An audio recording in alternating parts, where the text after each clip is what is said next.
The water was already over Benjamin Palmer's boots when Abigail called from the bank and asked whether he had signed the papers. He stood inside Marsh Lantern boat shed with one hand around a rotten post. Brown water moved across the floorboards in slow, oily folds. A crab shell bumped against his heel, turned once, and drifted under the workbench where his grandfather used to sharpen chisels. "I'm looking at it now," Benjamin said. "You said that an hour ago. I got here 20 minutes ago." "Well, you need to decide today. The estate paperwork can't sit open forever." A loose sheet of roofing metal lifted above him. Wind pushed through the gap, and the metal dropped with a hard slap that made him duck.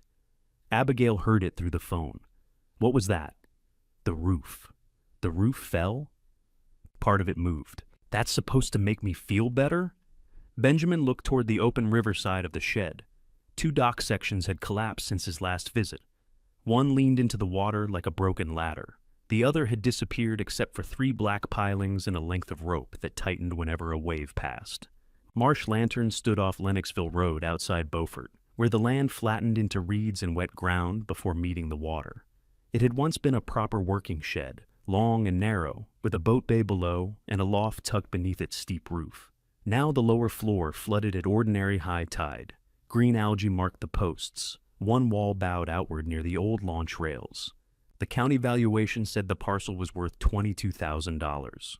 The repair estimate waiting in Benjamin's truck would later say $38,000. He didn't have that estimate yet. At that moment, all he had was a folder from the estate meeting and Abigail's impatience in his ear. "You saw the house," she said. "You know Charles has to keep it up. The taxes alone are going to hurt him. Uncle Charles wanted the house. He agreed to take it. That isn't the same thing. You know what I mean." Benjamin did know. Abigail had spent the morning turning choices into burdens after the choices were safely hers. Their grandfather, Noah Palmer, had died the previous autumn at 88. He left a modest estate, not the kind that changed anyone's life unless they badly needed it to. Abigail badly needed it to. Her restaurant had lost a freezer, an exhaust fan, and most of its winter customers within the same 6 months. The savings from Noah's accounts could steady the business if she handled them carefully. Charles, Noah's son and Benjamin's uncle, kept the family house. He had lived nearby for years and had managed Noah's appointments during the final months. He said keeping the house was simpler than selling it. That left the waterfront parcel. Marsh Lantern had been listed as the least valuable part of the estate, with storm damage, water intrusion, a failing dock, and no safe electrical service. Abigail called it a liability. Charles called it a problem. The estate representative had called it real property in need of immediate attention. Benjamin called it the boat shed. He was 29 and rented a room above a laundromat in Beaufort. He repaired outboard motors when there was work, helped at a marina when there wasn't, and owned enough tools to keep his truck from riding level. Nobody at the family table had asked where he would live if his landlord raised the rent again. They had asked whether he would accept Marsh Lantern as his full share. "Ben," Abigail said, "I'm here. I need the money released before Friday. That part doesn't depend on me taking this. The agreement does. We all sign, or it goes back for review. Then let it go back." There was a pause. He could hear voices behind her and the soft restaurant clatter of dishes being stacked. Abigail had gone straight from the estate meeting to work. "We sat there for 3 hours, she said. "You didn't object once. I asked why the shed was valued so low, and they told you. They told me it floods. You're standing in the flood." Benjamin looked down. The water had risen another inch around his boots. At the family house that morning, Abigail had arrived carrying a bakery box because she felt bad entering a room after a death without food. She set it beside Noah's old chair and didn't open it. Charles made coffee, forgot to put grounds in the machine, then stared at the pale water in the pot, as if someone else had done it. The 3 of them sat at the dining table where Noah once sorted hardware into jars. The estate representative placed a neat stack of papers between them. She explained the figures in plain language. There were savings. There was the house. There was Marsh Lantern. The savings were the easiest to divide, but Abigail wanted enough to stabilize the restaurant. Charles wanted the house kept intact. Neither of them wanted joint responsibility for the shed. "This arrangement reflects the values you discussed," the representative said. Benjamin looked at the page in front of him. "Discussed with who?" Abigail folded her hands. "We were trying to make it clean. You and Uncle Charles discussed it. We knew you liked the place, she said. Charles kept his eyes on his coffee. Benjamin turned to him. Did you know about this? I knew she was going to suggest it. That isn't what I asked. Charles rubbed a thumb over a stain on the table. At 67, he still had Noah's heavy hands, though he had spent most of his working life selling marine supplies rather than building boats. It's not an unreasonable division. The house isn't unreasonable. It needs work. The restaurant money isn't unreasonable. Abigail's mouth tightened. My business employs people, and the shed floods. That's why it's valued at $22,000, she said. You're not being cheated. You're receiving property. She turned the paper toward him and tapped the figure. Her fingernail made a small, hard sound against the table. Benjamin noticed Charles watching that number. There was something uneasy in his face, but it passed before Benjamin could name it. You could sell the lot, Abigail continued. Someone might want the water access. The dock is falling in, so take the land value. The land is mostly marsh. You always do this. Do what? You make every option impossible, then act like nobody offered you anything. That landed because it was familiar. Abigail had been saying some version of it since they were young adults. Benjamin changed jobs too often. He took on repairs that paid late. He kept old tools because Noah had taught him how to use them. Every decision that didn't produce quick money looked careless to her. The representative cleared her throat. No one has to sign today. Abigail leaned back. Of course not.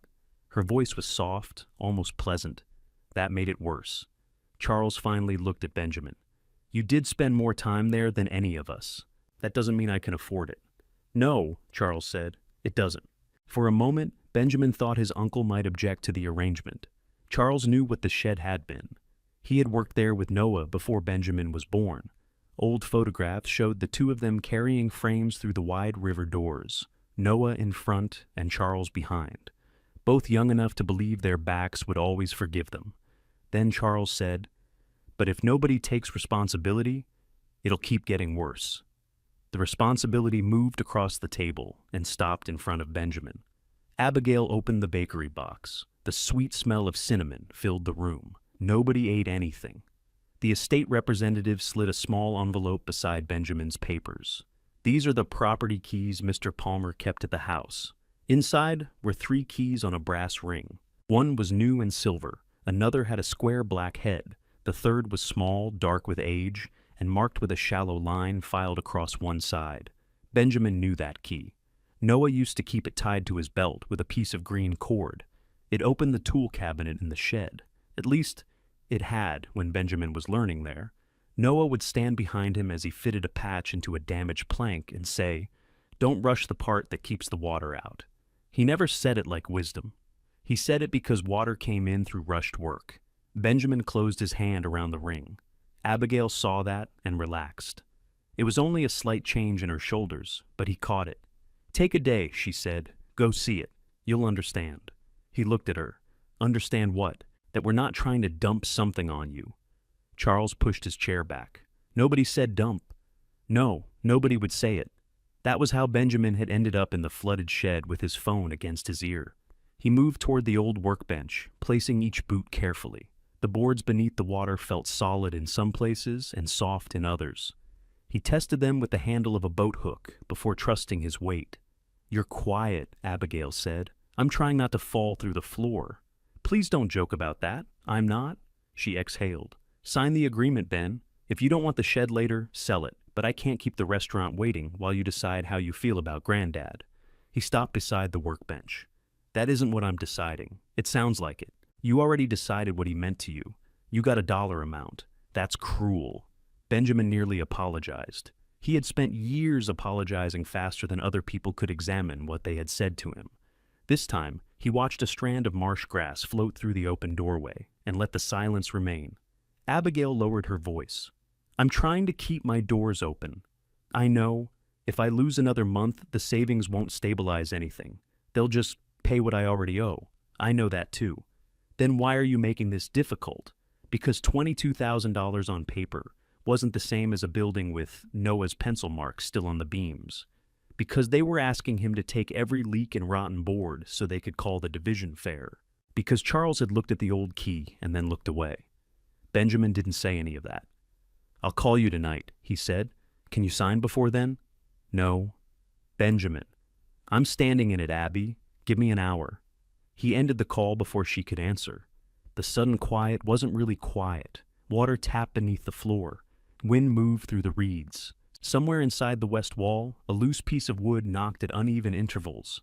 Benjamin put the phone in his pocket and studied the workbench. Its top was scarred by clamps and saw blades. A rusted vise remained bolted to one corner. Noah's cabinet stood underneath, swollen shut and streaked with mud. Benjamin tried the small key. It entered halfway and stopped. He crouched, though the water soaked the knees of his jeans. He scraped the lock with a screwdriver, flushed it with oil from his truck, and worked the key gently. The cylinder turned. The cabinet opened with a wet pull. Most of what lay inside was ruined. Sandpaper had become a gray lump. A cardboard box had dissolved around a handful of screws. 2 wooden planes were orange with surface rust along their blades. At the back, above the floodline, Benjamin found a canvas tool roll hanging from a nail. He lifted it down and opened it on the bench. 6 chisels lay inside, dry and dark with old oil. Each handle bore a small burned mark shaped like a lantern. He remembered making that mark with Noah. Benjamin had held the stamp crooked. Noah had let him do the rest anyway. There was no money in the cabinet, no note, nothing that made the shed less damaged. But when Benjamin tested the edge of the narrowest chisel against his thumbnail, it still caught cleanly. He wrapped the tools again and carried them upstairs. The loft steps were steep, with one broken tread near the top.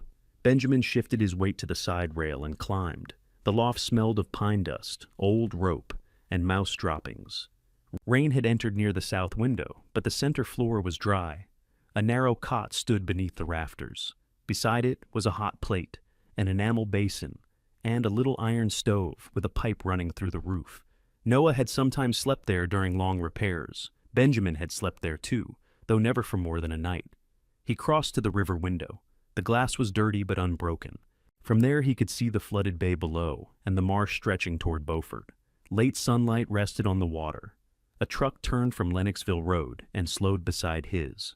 Charles sat behind the wheel. He didn't get out. He stared at the shed for several seconds, then looked toward the rear foundation where algae covered the stones below the waterline. Even from the loft, Benjamin saw his uncle's face change. Charles drove away. Benjamin stayed at the window until the truck disappeared. Then he carried the cot mattress outside, beat the dust from it, and brought it back upstairs. He set the dry chisels on the sill, opened both loft windows, and began making a place to sleep.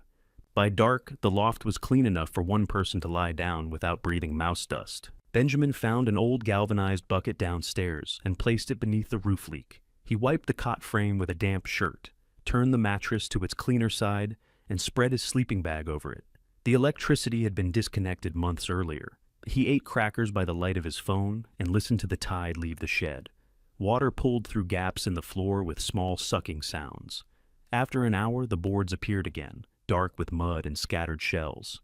He went downstairs with a flashlight. The lower floor looked larger without water covering it.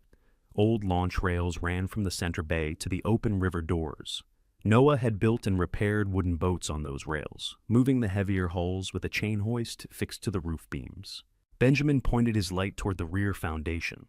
The algae Charles had watched from his truck shone bright green.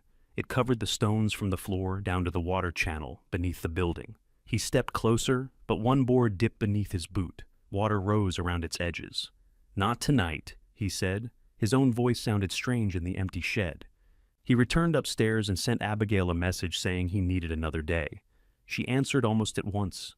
"I can give you until noon." Benjamin looked at the words. She couldn't actually give him a deadline. The estate representative had already said no one had to sign that day. Still, he felt the familiar urge to answer quickly and keep her calm. He set the phone face down. Rain began after midnight. The bucket filled halfway. Another leak appeared beside the stovepipe, then a third above the foot of the cot. Benjamin moved the mattress, shifted the bucket, and used an old cooking pot for the second leak. He had nothing for the third, so he tied a rag around the rafter and let the water follow it into the basin. He slept for less than 3 hours. At 6 in the morning, his phone rang against the floorboards. Abigail's restaurant number showed on the screen. He sat up. What happened? The sink sprayer won't shut off. Benjamin rubbed his face. Turn the valve under the sink. I tried. The small silver handle? There are 3 handles under there. Send me a picture. We're getting a delivery in 40 minutes. He looked at the rain moving down the loft window. Call a plumber, Abby. I did. He can come Thursday. Then shut off the main. And lose every sink in the building? Benjamin heard the panic she was working hard to hide. The restaurant opened for breakfast on Wednesdays. If the kitchen couldn't wash dishes, she would lose the morning. I'll be there in 20 minutes, he said. He drove into Beaufort's wearing the same damp jeans. The restaurant occupied a narrow brick building 2 streets from the water. Abigail had painted the front blue and hung copper pans along one dining room wall. On busy evenings, people waited outside for tables. That morning, the chairs were still upside down. Benjamin entered through the kitchen. Water sprayed from the flexible hose beside the deep sink. Abigail had wrapped a towel around it, which only redirected the stream toward the floor. One of her cooks stood nearby with a mop. I turned the handle, Abigail said. You turned the hot supply. You told me the silver one. They're all silver. I said that. Benjamin reached beneath the sink and closed the sprayer valve. The stream weakened but didn't stop. The valve's worn out, he said. Can you fix it? I can cap the line until the plumber comes. How long? If the hardware store is open, half an hour. She glanced at the kitchen clock. Benjamin took the sprayer apart. Inside, the rubber seal had split. He still carried a box of plumbing fittings behind his truck seat because Abigail's dishwasher had leaked the previous spring. One of the caps fit. The cook tested the main faucet. We're good. Abigail let out her breath. Thank you. Benjamin wiped his hands on the wet towel. She went to the office and returned with a mug of coffee and a paper bag. Egg biscuit. You look terrible. I slept at the shed. Her expression changed. Why would you do that? To see if I could. That wasn't necessary. It has a loft. It has mold. Not much upstairs. She gave him the bag. It was warm enough to soften the paper at the bottom.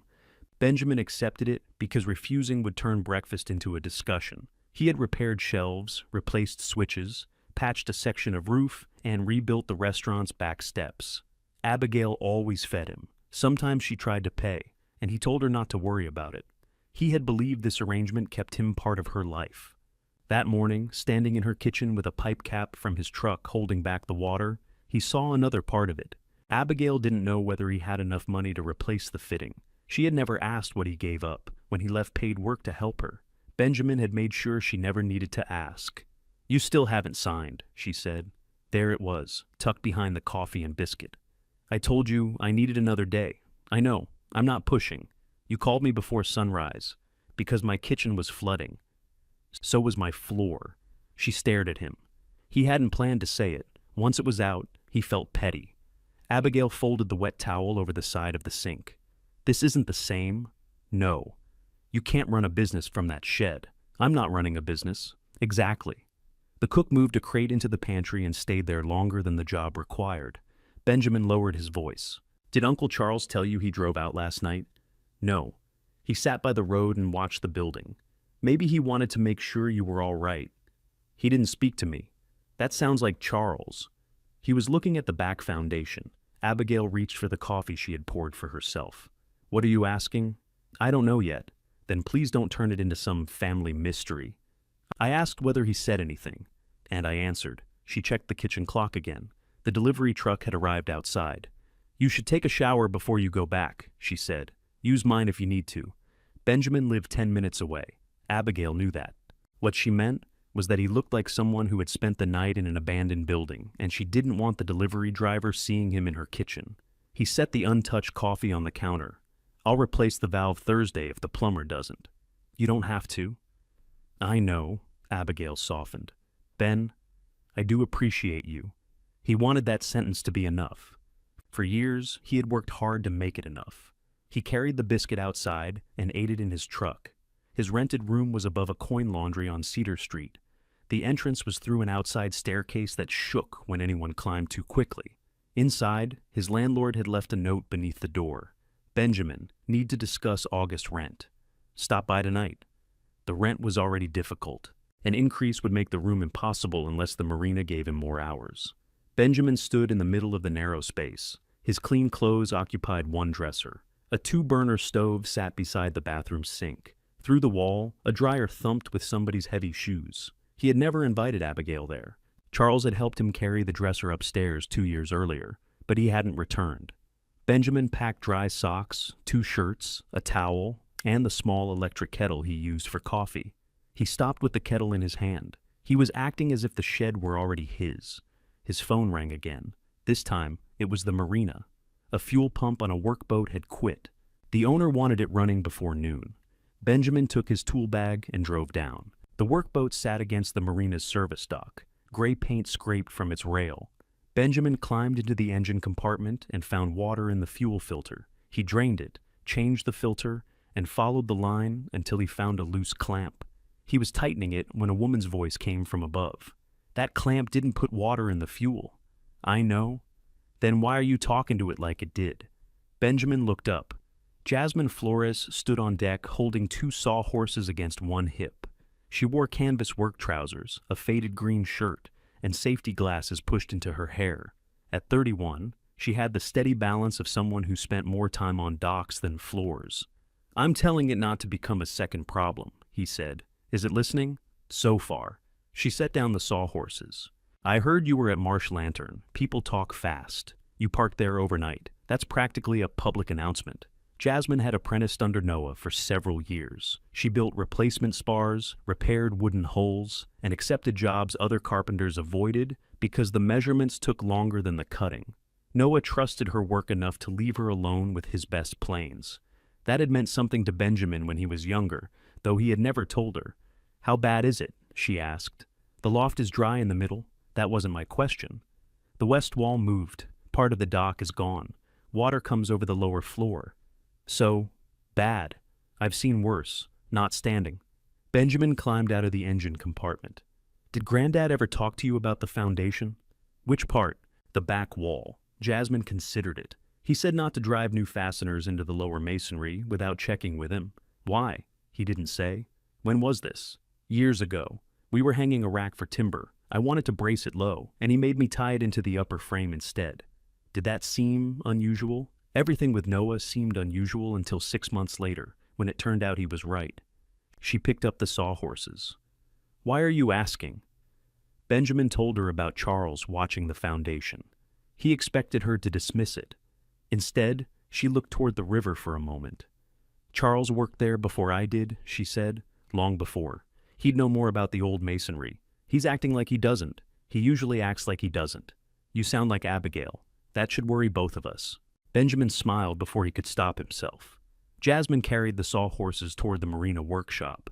One of the permanent crews had taken over most of its floor with a fiberglass repair. Her stack of lumber was covered by a tarp near the door. "How long are you stuck out here?" he asked. "Until the yard manager remembers that my rent buys indoor space." "You're paying for that bay?" "A quarter of it. In theory and in practice." "In practice, I move my tools whenever somebody with a bigger boat complains." Benjamin looked at the long boards beneath the tarp. Several were too valuable to leave near an open door. Jasmine noticed him looking. "I've got 3 jobs waiting and nowhere to set up full length." "Why?" "No reason." That's never true when somebody says it.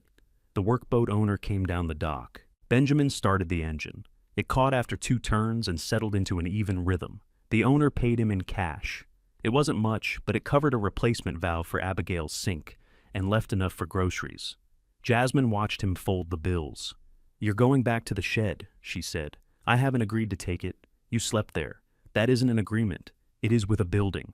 Benjamin shut the engine cover. "I need somebody to look at the west wall," he said. "You need an engineer. I need to know whether it'll stay up until I can afford one." Jasmine rested a hand on the nearest sawhorse. "What are you offering?" He almost said he couldn't offer anything. That was his usual answer when he needed help. It saved the other person from having to refuse. Then he looked at her covered lumber and the crowded workshop behind her. "Dry floor space," he said. "If we can make some." "At Marsh Lantern?" The upper end of the shop stayed above the tide. "You don't own it?" "Not yet." Jasmine nodded once. "Call me when you do." She carried the sawhorses inside. Benjamin remained beside the workboat. Abigail needed his signature. His landlord needed more rent. Jasmine needed space. Charles knew something about the foundation and had chosen silence. Benjamin had spent years waiting for his family to give him a clear place. In the meantime, he had made himself useful anywhere they allowed him to stand. He repaired Abigail's kitchen without discussing payment. He took whatever hours the marina offered. He let Charles speak for the family, because challenging him might close the little access Benjamin still had to Noah's past. Nobody had forced him to do all of that. The understanding didn't feel freeing. It felt expensive. He took the estate folder from behind his truck seat and read the property description again. Then he called the representative, not Abigail. "I need to know exactly what responsibility starts when I sign," he said, "and I want the answer before noon." The representative didn't answer immediately. Benjamin heard a keyboard click through the phone. "Responsibility for the property begins when the deed is recorded. Taxes, insurance, maintenance, injuries, all of it. What about the existing damage? You're accepting it as it stands. If part of the dock breaks loose tomorrow, that's mine?" "Yes." "And anything inside the building? Anything permanently attached goes with the property. Loose personal items can be more complicated if another heir claims they belong to your grandfather." He looked through the windshield at the marina workshop. "There's almost nothing left in there. Then it may not matter." "What about the old tools? Were they specifically listed in the estate inventory?" "No. Small workshop tools usually aren't. If there's something important, photograph it and let me know before moving it off the property." Benjamin thought about the chisel roll upstairs. "I want a copy of the full inventory," he said, "and the inspection notes used for the valuation. You can have both before I sign. That's reasonable." It was the first time anyone involved in the division had used that word about something Benjamin requested. The files arrived by email 20 minutes later. He opened them on his phone and read each page in the truck. The inventory mentioned an iron stove, a chain hoist, the workbench, the tool cabinet, and miscellaneous damaged contents with no assigned value. The inspection notes were brief. Storm damage, unsafe dock, seasonal flooding, possible foundation movement, electrical service disconnected. A photograph showed the rear of the shed from the marsh side. The lower foundation was hidden by high water. Charles stood near the inspection boat with one hand raised, pointing toward the west wall. Benjamin called him. Charles answered on the fourth ring. "What is it?" "I got the estate inspection file." "Good. You were there. I let them through the gate. You told me you didn't have much to do with the valuation. I didn't set the number. What were you pointing at in the picture?" A cabinet door closed on Charles's end. "I don't remember. It was a few months ago. I was probably showing them the wall damage." "The west wall?" "Yes." "Why did you drive past last night?" Charles paused. "Your sister told me you were staying there. She didn't know until this morning." Another pause followed, shorter this time. "I saw your truck when I was on Lennoxville Road," Charles said. "You stopped. I wanted to see if the shed was still standing." Benjamin watched a gull land on a piling. "What do you know about the back foundation?"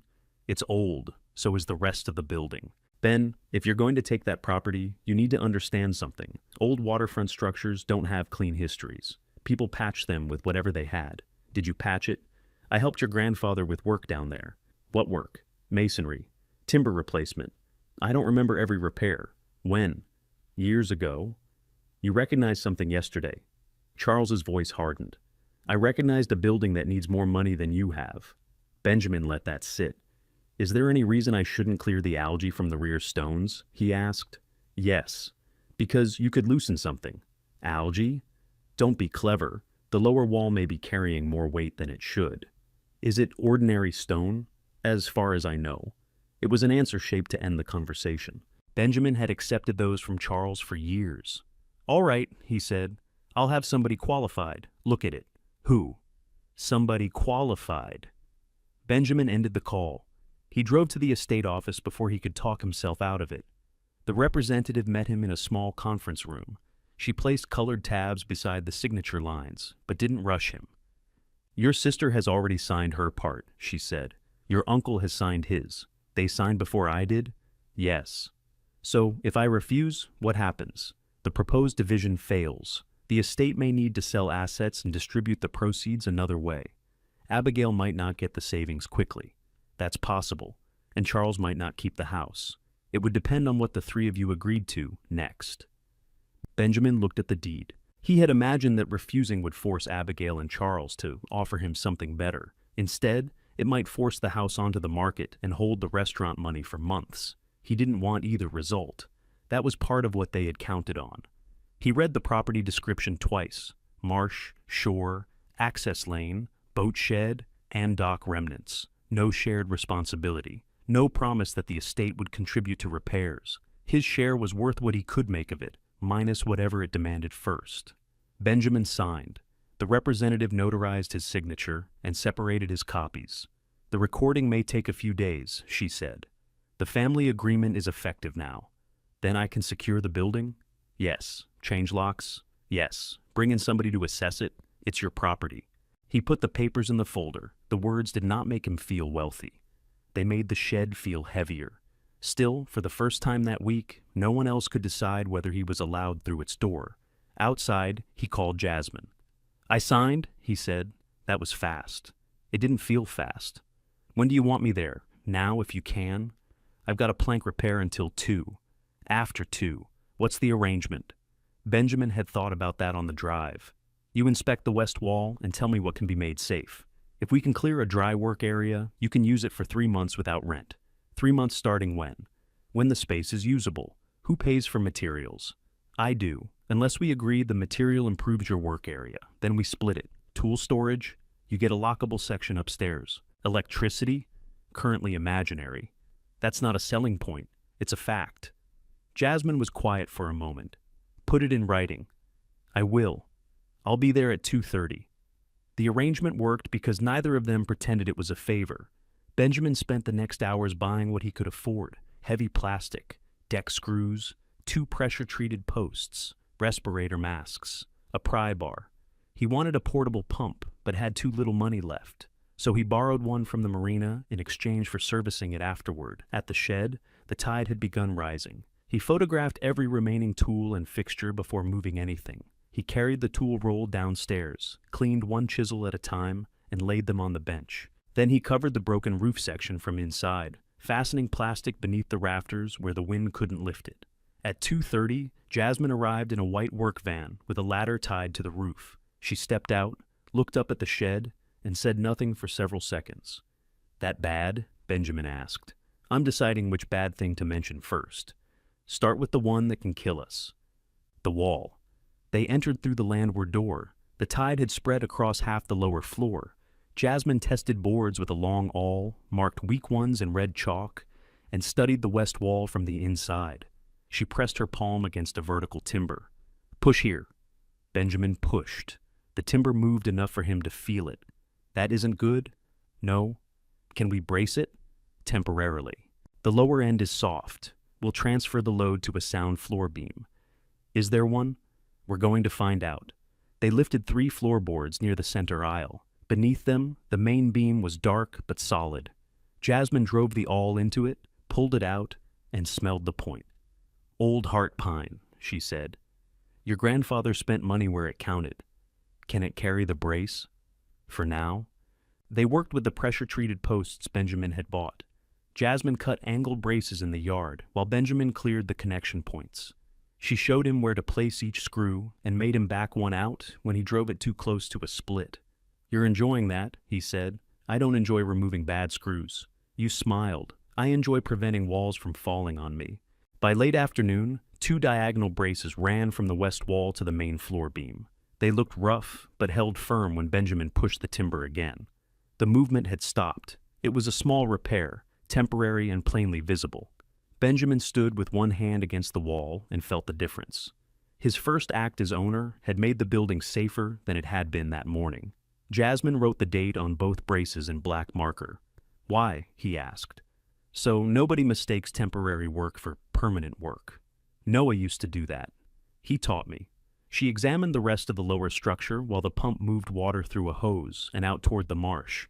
It couldn't outrun the tide, but it cleared the shallow section behind the workbench. Benjamin brought down the chisel roll. "I found these in the cabinet." Jasmine opened it. Her fingers stopped over the burned lantern marks. "I sharpened this one," she said, touching the widest chisel. "Noah made me redo the bevel 3 times. He made me stamp the handles. I wondered why one lantern leaned sideways. They all lean sideways." "Exactly." She rolled the tools closed and handed them back. Keep those upstairs. Why? Because they're good steel, and because this place has no lock worth trusting. Benjamin showed her the 3 keys from the envelope. The black-headed one opened the landward door. The new silver key opened a padlock on the road gate. The small old key belonged to the cabinet. No key for the river doors? Jasmine asked. They don't close. That solves it. As the tide turned, the water stopped advancing. The pump began gaining ground. Mud appeared along the rear floor, followed by broken shingles, oyster shells, and a length of chain. They cleared debris into buckets. The work was slow because every step had to be tested. Benjamin told Jasmine what Charles had said about the lower masonry. Ordinary stone, she asked. As far as he knows. That's a careful answer. He said clearing algae might loosen it. With what, a sponge? He meant I shouldn't touch anything. Jasmine leaned over the rear edge and aimed her work light downward. Bring the stiff brush. Benjamin passed it to her. She scrubbed a small section above the falling waterline. Green growth peeled away in thick ribbons. Beneath it, the stones were irregular chunks of local rock set in old mortar. Nothing strange there, she said. They moved toward the west corner. The algae was heavier where the foundation turned beneath the wall. Benjamin wedged himself beside a post and brushed at it. The first layer came away. Then another. His brush struck a straight edge. He stopped. What? Jasmine asked. Listen. He ran the wooden handle across the exposed surface. It made a clean, hard sound, different from the rough stones beside it. Jasmine crouched. Together they cleared a hand-wide section. A pale gray corner appeared beneath the algae. The face was flat. One edge ran straight down into the remaining water. Another disappeared behind the ordinary seawall stones. That's granite, Jasmine said. Does granite belong here? Not dressed like that. She scraped the mortar joint with the awl. The granite did not move. Benjamin photographed it, then held his phone light closer. Fine tool lines crossed the flat face. Someone had cut the stone to fit. How much can we uncover? He asked. Not until the tide drops farther, and not while we're standing on unsupported boards. Could it be an old dock footing? Maybe. But you don't think so. I think one corner isn't enough to call anything. She looked along the rear wall, measuring distance with her eyes. What? Benjamin said. The stone turns inward. Toward the shed? Yes. So it supports the wall. Maybe. Or it belongs to something behind the wall. The pump coughed and stopped. Benjamin checked the intake. A strip of cloth had wrapped around it. By the time he cleared it, water had begun returning through the gaps with the evening tide. Jasmine packed her awl and work light. We need the next low tide, she said. Tomorrow? Tomorrow won't be low enough to expose much more. There's a stronger drop coming, but first we make the floor safe. How much? I'll price it tonight. Benjamin looked at the granite corner as water folded over it again. Charles had called the foundation ordinary. He had warned Benjamin away from the exact place where cut stone sat hidden beneath years of growth. That did not explain what the granite was, but it confirmed that the questions were no longer only about storm damage. Benjamin took one last photograph before the water covered the straight edge. Then he and Jasmine carried fresh boards inside and marked the first unsafe section for removal in the morning. Jasmine arrived before 8 with a yellow legal pad, 2 coffees, and a number Benjamin didn't want to hear. $38,000, she said. He stood beside the open landward door. For what? For the work that can't wait. Roof, west wall, damaged floor, safe access, and enough dock removal to keep loose pieces from tearing into the building. Electrical? No. Plumbing? No. Replacing the dock? Definitely no. Benjamin took the legal pad. Jasmine had divided the work into materials, hired equipment, and outside labor. Her own time appeared at the bottom at a lower rate than she normally charged. You cut your labor. I counted the workspace agreement. This is more than the shed's valuation. The shed doesn't care what the estate called it. He read the list again. What can we do first? Replace the marked floor section, keep the braces dry, remove anything hanging from the dock before the next strong tide, and the foundation. We leave it alone until we can reach it safely. Benjamin handed back the pad. I can't pay for all this. I know. You knew before you wrote it. I knew you needed the real number. The first coffee was plain. The second had sugar, so she gave that one to him. They carried lumber through the door and set up over the sound section of floor. Benjamin's phone rang while Jasmine measured the first replacement board. Abigail's name appeared. He considered letting it ring. "You can answer," Jasmine said. "She'll want something." "Then find out what." Benjamin stepped outside. "Morning. Charles says you're working on the foundation." "No. We braced the west wall. He said you were scraping stones." "We cleared some algae." "Why?" "Because Uncle Charles told me not to." Abigail went quiet. Benjamin looked toward the road. Her car was turning through the gate. "I'm here," she said, and ended the call. She parked beside his truck. She had tied her hair back and still wore the black trousers from the restaurant. A leather folder rested under one arm. "I have breakfast service in an hour," she said. "I don't have time for games." "Then why did you drive out?" "Because Charles called me at 6:30 and said you might undermine the building." "He called you?" "He's worried. About me, about the situation." Jasmine came to the doorway holding a tape measure. "The braces are secure. We haven't removed any masonry." Abigail looked at her. "You're working here now?" "I'm assessing it, for Benjamin, with Benjamin." The distinction was small, but Benjamin felt it. Abigail opened the leather folder and removed a printed page. "I spoke to a demolition company." "You did what?" "I asked a question, that's all." "You don't own this. The deed hasn't been recorded. The agreement is effective, and the structure is still connected to an estate with our names on it. That isn't how the representative explained it." Abigail held out the page. "They can take down the shed, remove the dock hazard, and leave the lot clean. You could sell the land later." Benjamin didn't take it. "You called them before I signed, didn't you?" Her eyes moved away for half a second. "You did." "I needed to know our options." "My option." "Fine, your option." Jasmine returned to her saw. The motor started inside, giving them enough noise to speak without making her part of the argument. Benjamin said, "The repair estimate is $38,000. Abigail closed her eyes briefly. "There. You see? I see the number. The property was valued at 22. You'd be spending almost twice that to save a damaged building. I don't have the money yet. Then approve demolition before somebody gets hurt. I'm not approving anything today." "Why not?" Benjamin could have told her about the granite. Charles had already told her enough to bring her there. Instead, he asked, "Why is he afraid of the rear wall?" "He isn't afraid. He called you before breakfast. He feels responsible for giving you the shed." Benjamin nearly laughed. "He didn't give it to me. That's not what I meant." "What did he tell you was back there?" "Nothing. Mud and old stone." "Then why did he need you to stop me?" Abigail shifted the folder against her side. She didn't know. That much was plain. "I'm trying to prevent a bad decision," she said. "You always attach yourself to things because Granddad touched them. And you always sell the things he touched when a bill comes due." Her face changed. Benjamin regretted the line before the last word left his mouth. Abigail's restaurant was not a hobby. It was 12 years of early mornings, burns on her wrists, missed holidays, and loans she had signed with shaking hands. She had not asked for financial trouble, but she had decided his attachment was less real because it didn't come with employees and invoices. "I'm not signing the demolition approval," he said. "You need to go open your restaurant." Abigail slipped the paper back into the folder. "If the wall fails, don't tell me nobody warned you." "I won't." She looked past him at the shed. "You should have taken cash. There wasn't any left after your share." They both knew that wasn't entirely fair. They also knew it was close enough to hurt. Abigail walked to her car without answering. Benjamin stayed outside until she reached the road. When he returned, Jasmine had cut the first new board, but hadn't installed it. "You heard?" he said. "The saw isn't that loud. I shouldn't have said the thing about the cash." "No, you could pretend to think about it." "I did." They lifted the damaged board together.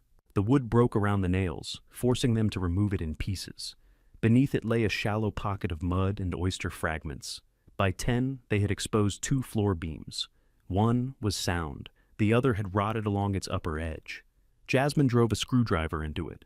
"That adds to the number," Benjamin said. "It changes where we place the repair. The number stays for now." They sistered a new length of timber against the damaged beam and bolted it through. Benjamin worked beneath the floor from a short ladder, while Jasmine held the beam level above him. The tide began returning before they finished. "Last bolt," she called. "I know. You said that on the last one. That was the last lower bolt. Then call this the last bolt." He tightened it, climbed out, and pulled the ladder clear as water moved beneath the opening. The new floorboards went down after noon. When Benjamin crossed them, they did not dip or complain.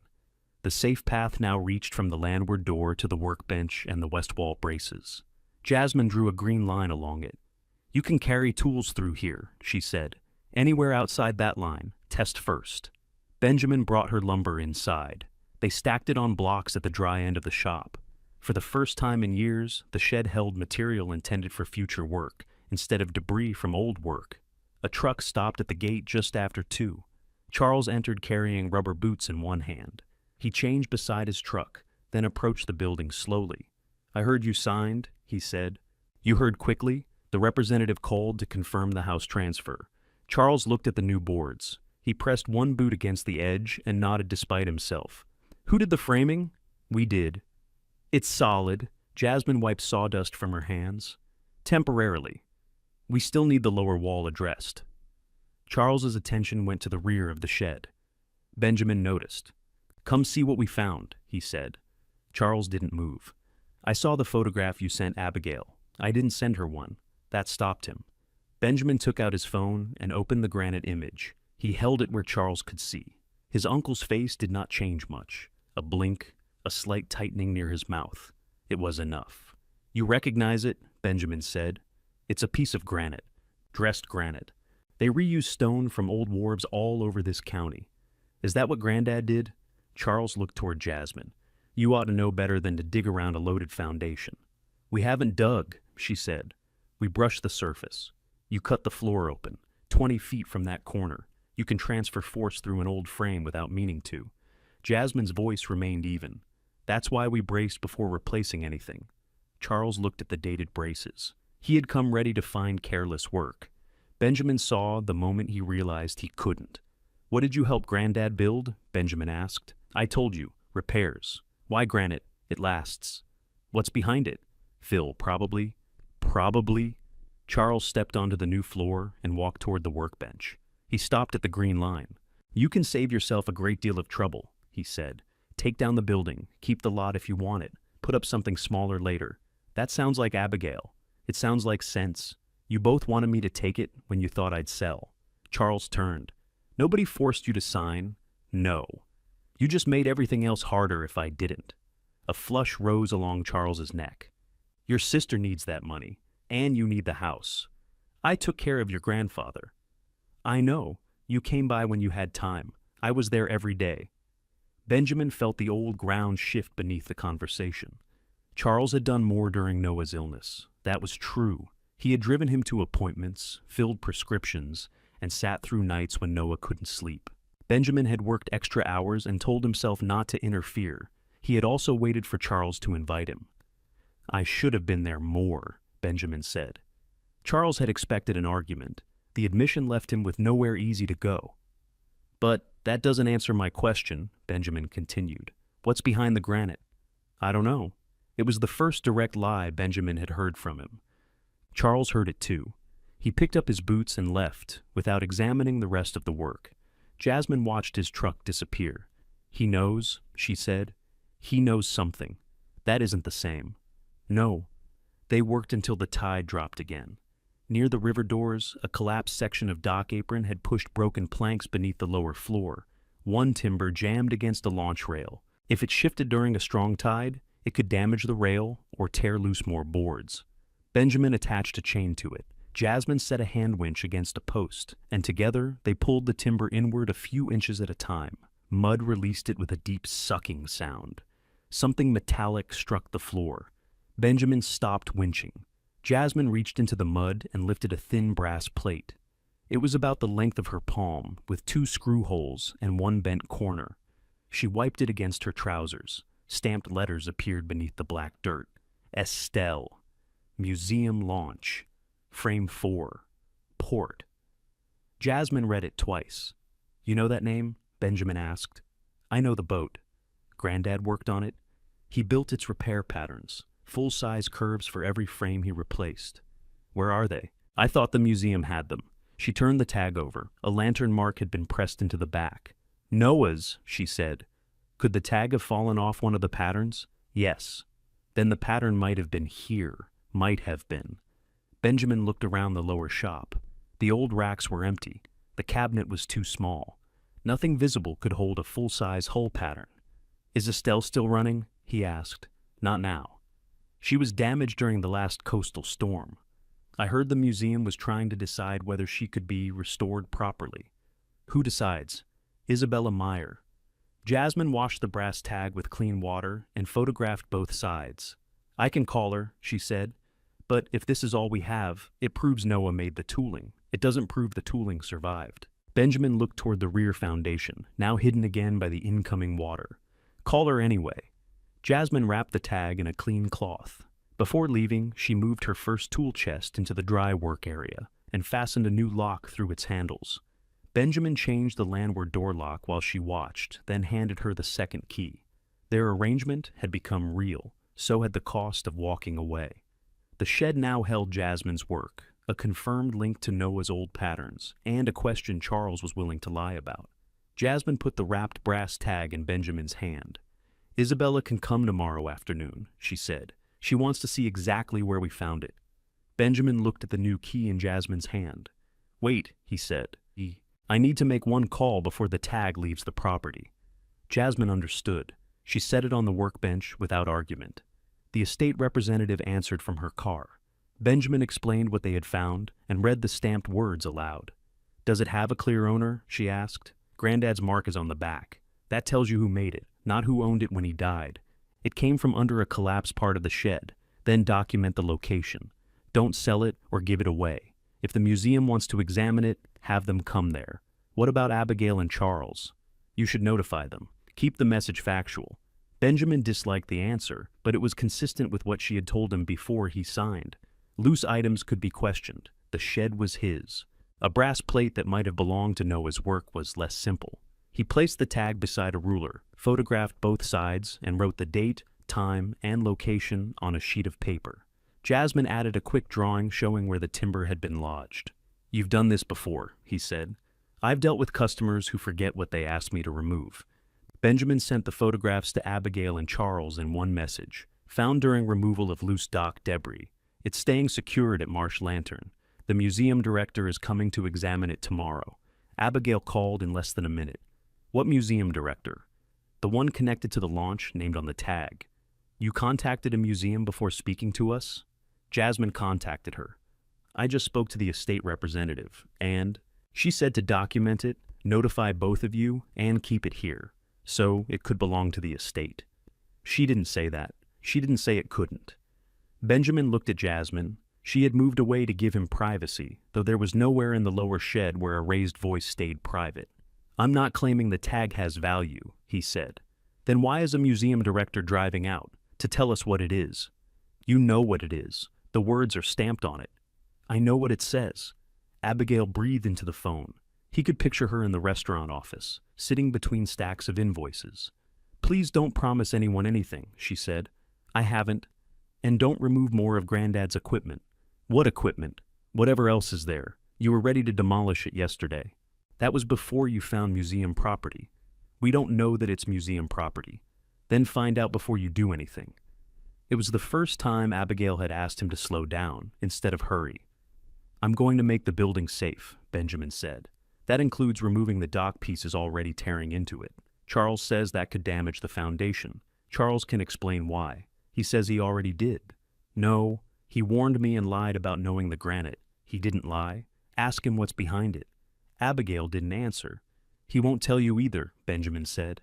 She ended the call without saying goodbye. Charles did not call. He came to the shed 20 minutes later. He carried no boots this time. He stepped across the muddy floor in old work shoes and stopped at the green line. "Show me where the plate was," he said. Benjamin pointed toward the river doors. Charles followed the safe path, then studied the gap where they had pulled the timber free.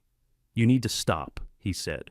"We're removing collapsed dock sections. You're pulling against the building. The winch is anchored to a roof post. That post transfers down to the foundation." Jasmine set aside the circular saw. "We're using a redirect block. The load comes back through the center beam." Charles looked at the chain arrangement. "That doesn't mean the apron will release cleanly." "No," she said. "It means we control the direction if it does. You should wait for a barge. Who pays for it? Benjamin asked. Charles ignored that. The outer timbers are pinned into the stonework. Which stonework? The rear footing. The granite? Charles glanced at him. Benjamin stepped closer. How far does the granite run? I don't know. You know the dock apron is pinned into it. That's how Noah built things.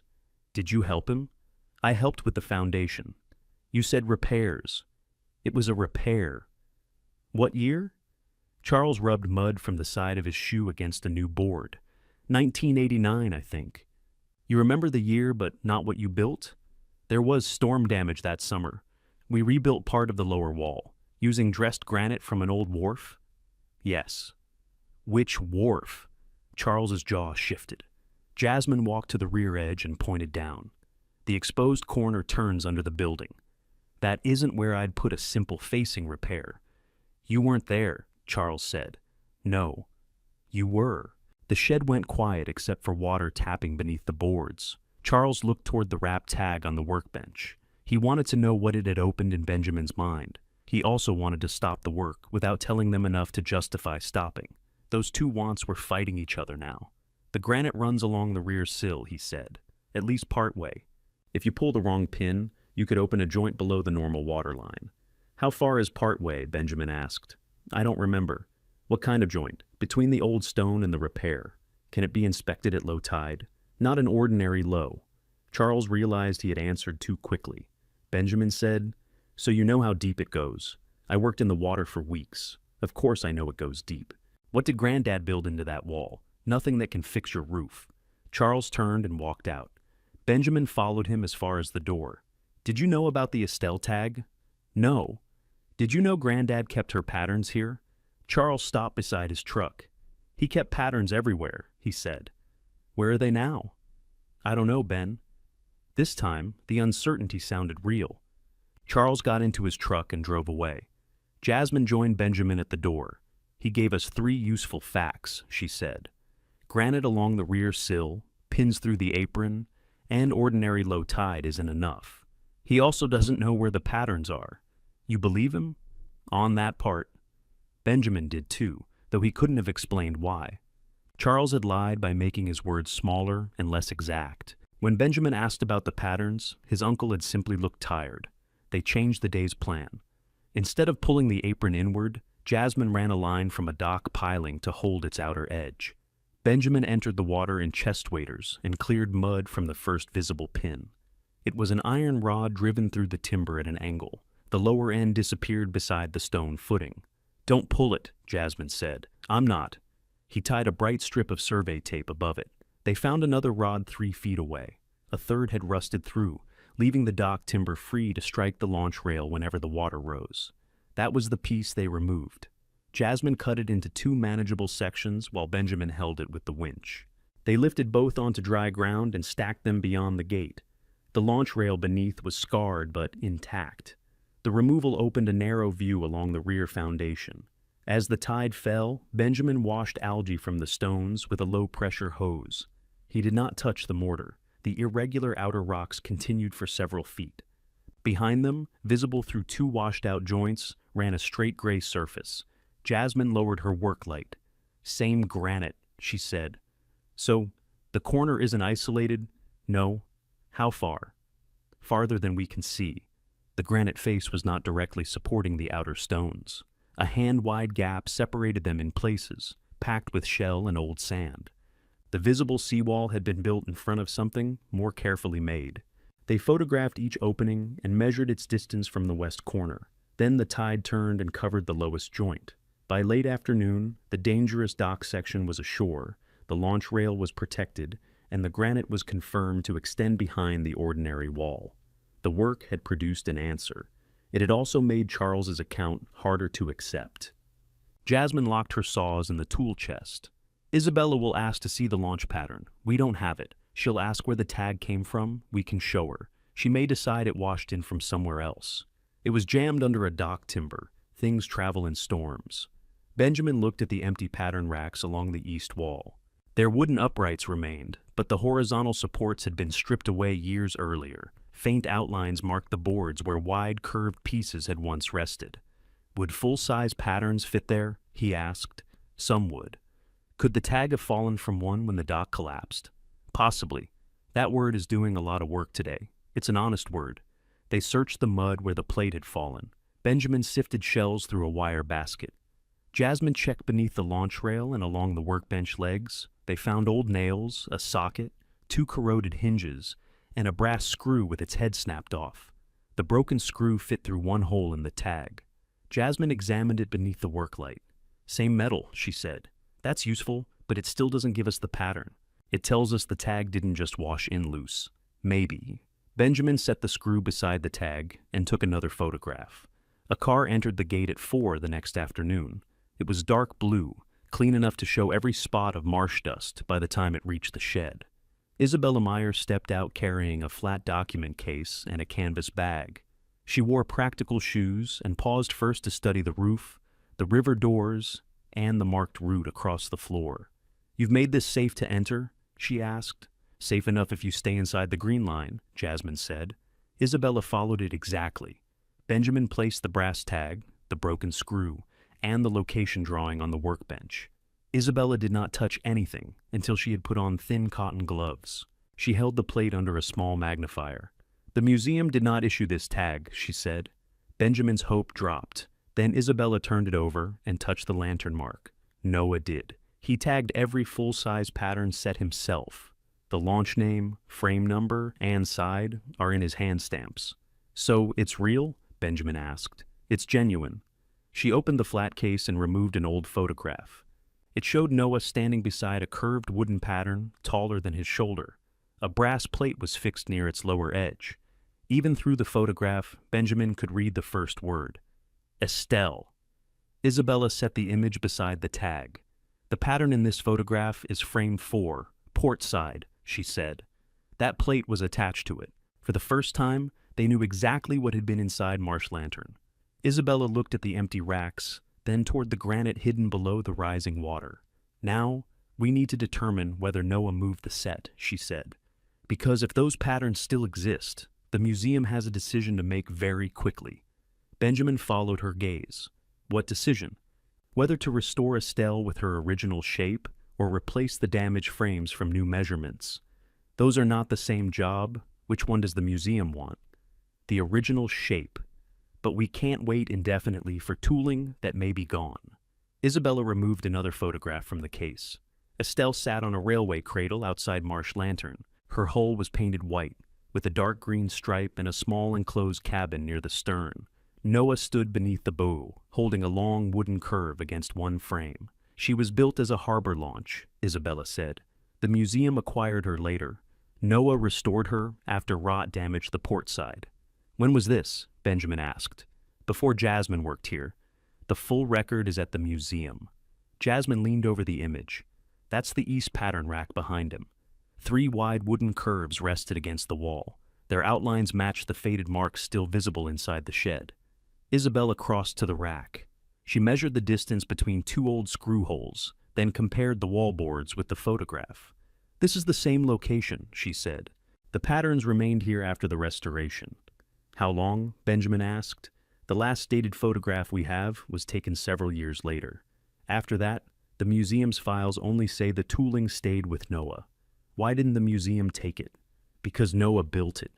We paid for the launch work, not every jig and pattern in his shop." "Could he have thrown it away?" Isabella looked toward the workbench. "He could have, but I never knew him to discard a useful curve." Jasmine smiled slightly.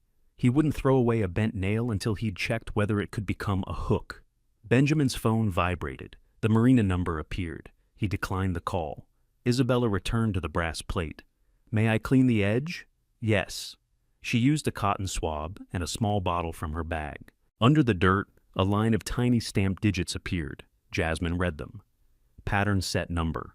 Isabella opened a notebook and found an entry. "It matches the Estelle restoration file." "So, there's no question what this came from," Benjamin said. "No question." His phone rang again. Jasmine glanced at it. "You should answer." Benjamin stepped outside. The marina manager did not sound angry. That made the call worse. "We needed the pump this morning," he said. "I told the desk I'd return it after I serviced it.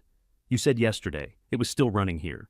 Ben, I called you for 2 jobs today. I was with an inspector. At the shed? Yes. I can't hold repair work while you decide whether to come in. I didn't know I was scheduled. You weren't scheduled. That's the problem. You've always wanted the extra calls. Benjamin looked through the doorway. Isabella was photographing the tag while Jasmine held a scale beside it. I still do. Then answer. I'm answering now. After I gave both jobs away. I put someone else on next week's calls too. All of them? I need somebody available. Benjamin lowered his head. I understand. Bring the pump back before 5. I will. The manager ended the call. For months, those extra jobs had covered nearly half Benjamin's rent. They were irregular, but he had built his life around being ready for them. He kept his tools in the truck. He answered before the second ring. He left meals unfinished when the marina called. In 3 days at Marsh Lantern, he had stopped being available. He returned inside. Problem? Jasmine asked. I lost next week's marina work. Because you're here? Because I didn't answer.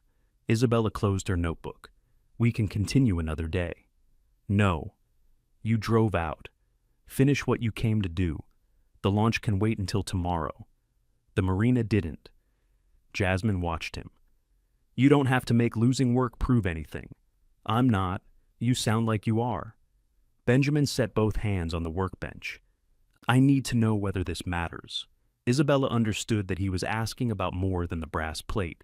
It matters, she said, but importance doesn't always turn into income. That sounds like a warning. It is. She invited them to the museum's boat storage building that evening after Benjamin returned the pump. Estelle was there. If he saw the damaged hull, he would understand what the patterns could do and what they could not. Benjamin returned the borrowed pump clean, with a new filter and the electrical contacts dried. The manager accepted it without offering him any work. Benjamin drove away with less income than he'd had that morning, and no promise the museum would replace it. At 6, he met Jasmine outside the museum storage building.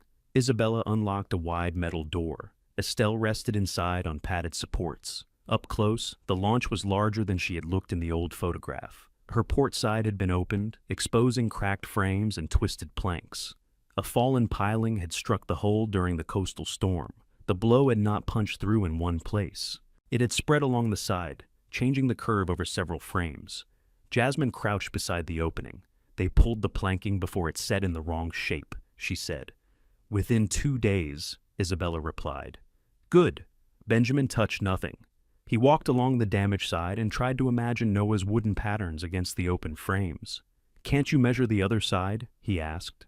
Some sections, Jasmine said. But a working boat isn't perfectly symmetrical after decades in the water. Isabella pointed to faint marks on an intact frame. Noah adjusted Estelle during the earlier restoration. His final curves are in the patterns, not the original plans. What happens without them? We can loft new shapes, compare both sides, and make informed choices. It takes longer, and it becomes our interpretation of Noah's work. With them, Jasmine stood. We place each pattern where it belongs and build to the curve he already proved. Benjamin looked through the open side of the launch. The value was not in old wood hanging on a wall. It was in avoiding months of guessing while keeping the hull the way Noah had shaped it. Isabella led them to a folding table beside the stern. A file lay there with a museum seal on the cover. Our board approved 2 possible paths, she said. One is a limited stabilization if the tooling cannot be found. The other is a full working restoration using Noah's curves. How much is the full restoration? Benjamin asked. The contract budget is $240,000. He looked at Jasmine. She did not smile. That includes materials. Materials, qualified labor, storage, insurance, engine work, and staged inspections, Isabella said.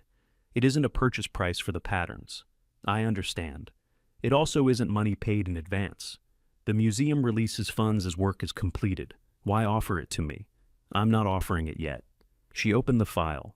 Inside was a letter addressed to Benjamin at Marsh Lantern. I can make a conditional offer.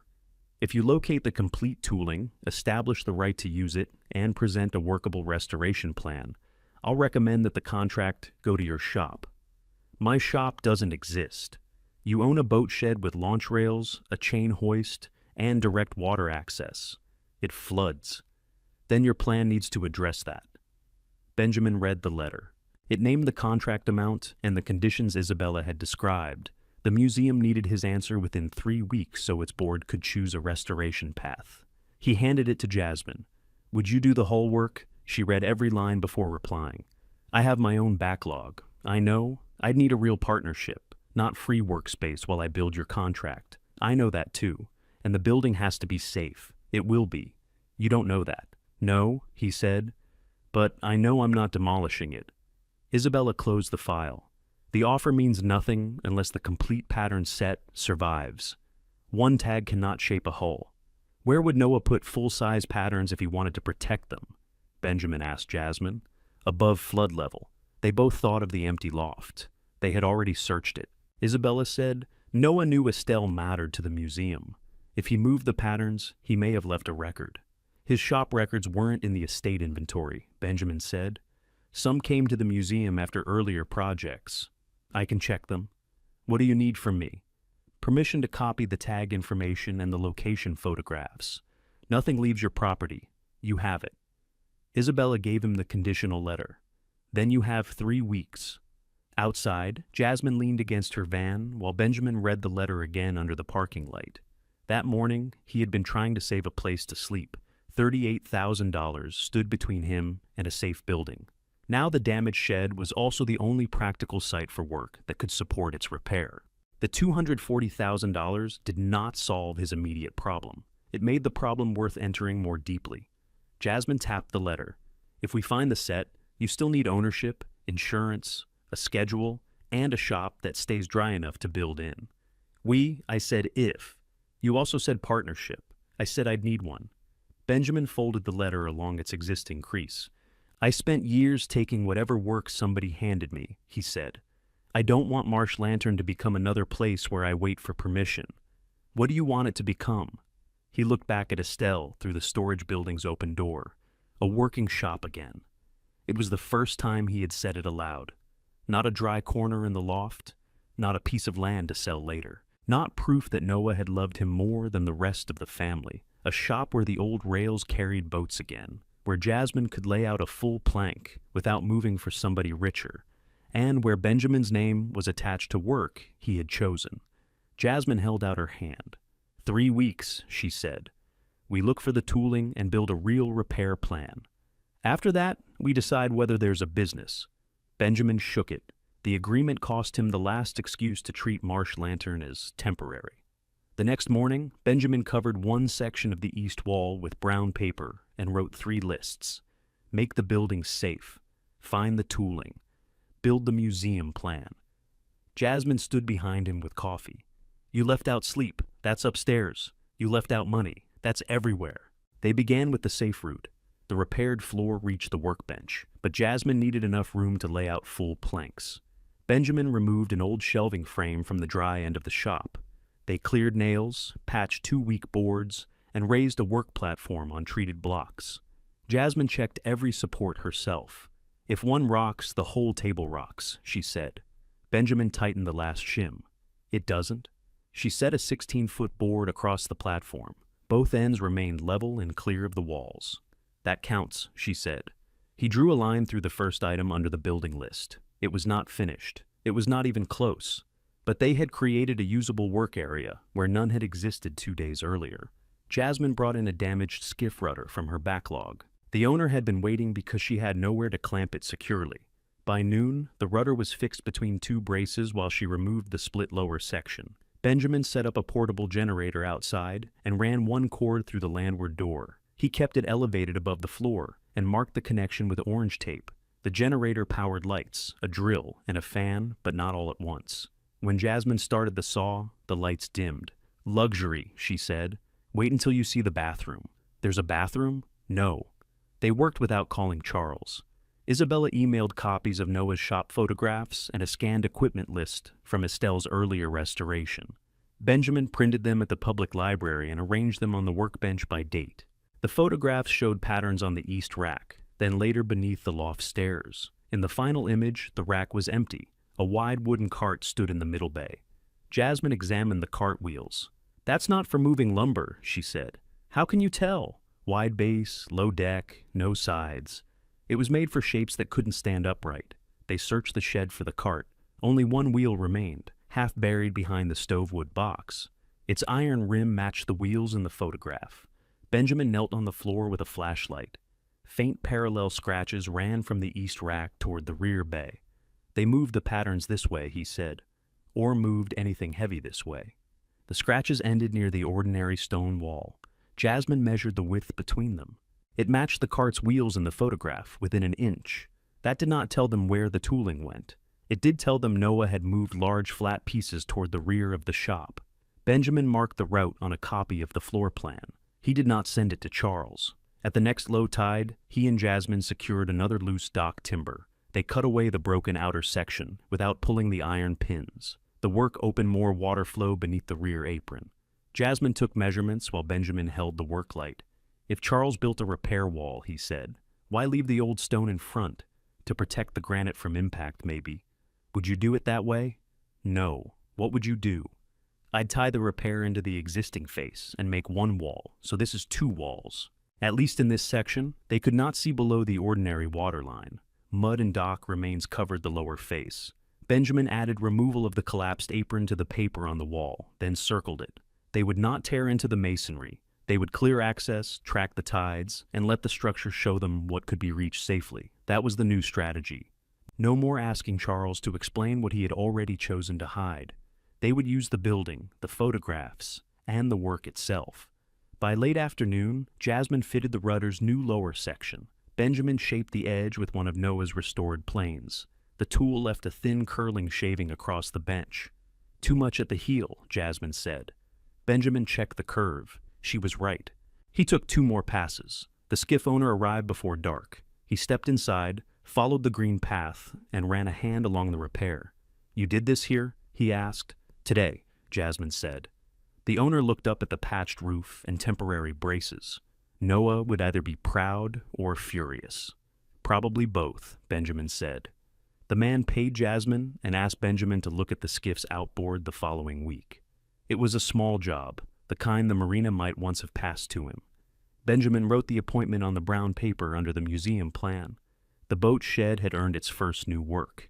Jasmine put part of the rudder payment toward the generator fuel and carried the rest to her van. Nothing about it was charity. She had completed a repair, used the agreed space, and paid her share of the day's operating cost. Benjamin watched her drive away, then swept the new platform. A pair of headlights turned through the gate.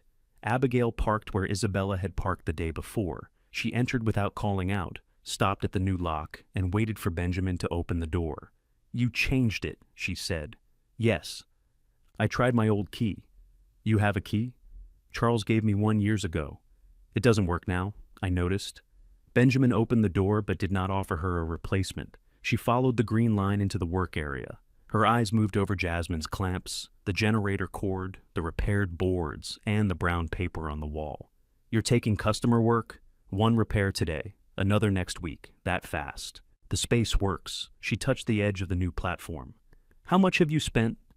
Not $38,000. That isn't an answer. It's my account, Abby. She looked at the photographs spread across the workbench. Is that the museum launch? Yes. And these are Granddad's records? Copies. Where are the originals? At the museum. Abigail lifted one photograph, then put it down when Benjamin reached toward it. I'm not stealing a photograph, she said. I didn't say you were. You changed the locks. You called a museum. You're moving business equipment in. I'm trying to understand what happened in 2 days. I accepted the property you wanted me to accept. You made it sound worthless. Benjamin stared at her. I did? You kept asking questions at the meeting. You acted like we were burdening you. You were. And now there's a museum involved. He rolled the photograph copies together and secured them with a rubber band.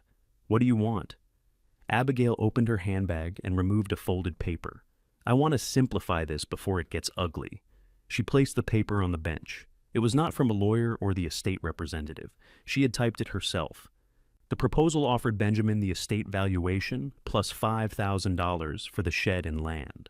Abigail would arrange demolition and assume future costs after transfer. You want to buy it? He said. I want to give you a way out. With what money? The restaurant can borrow against equipment. You told me it was struggling. It is.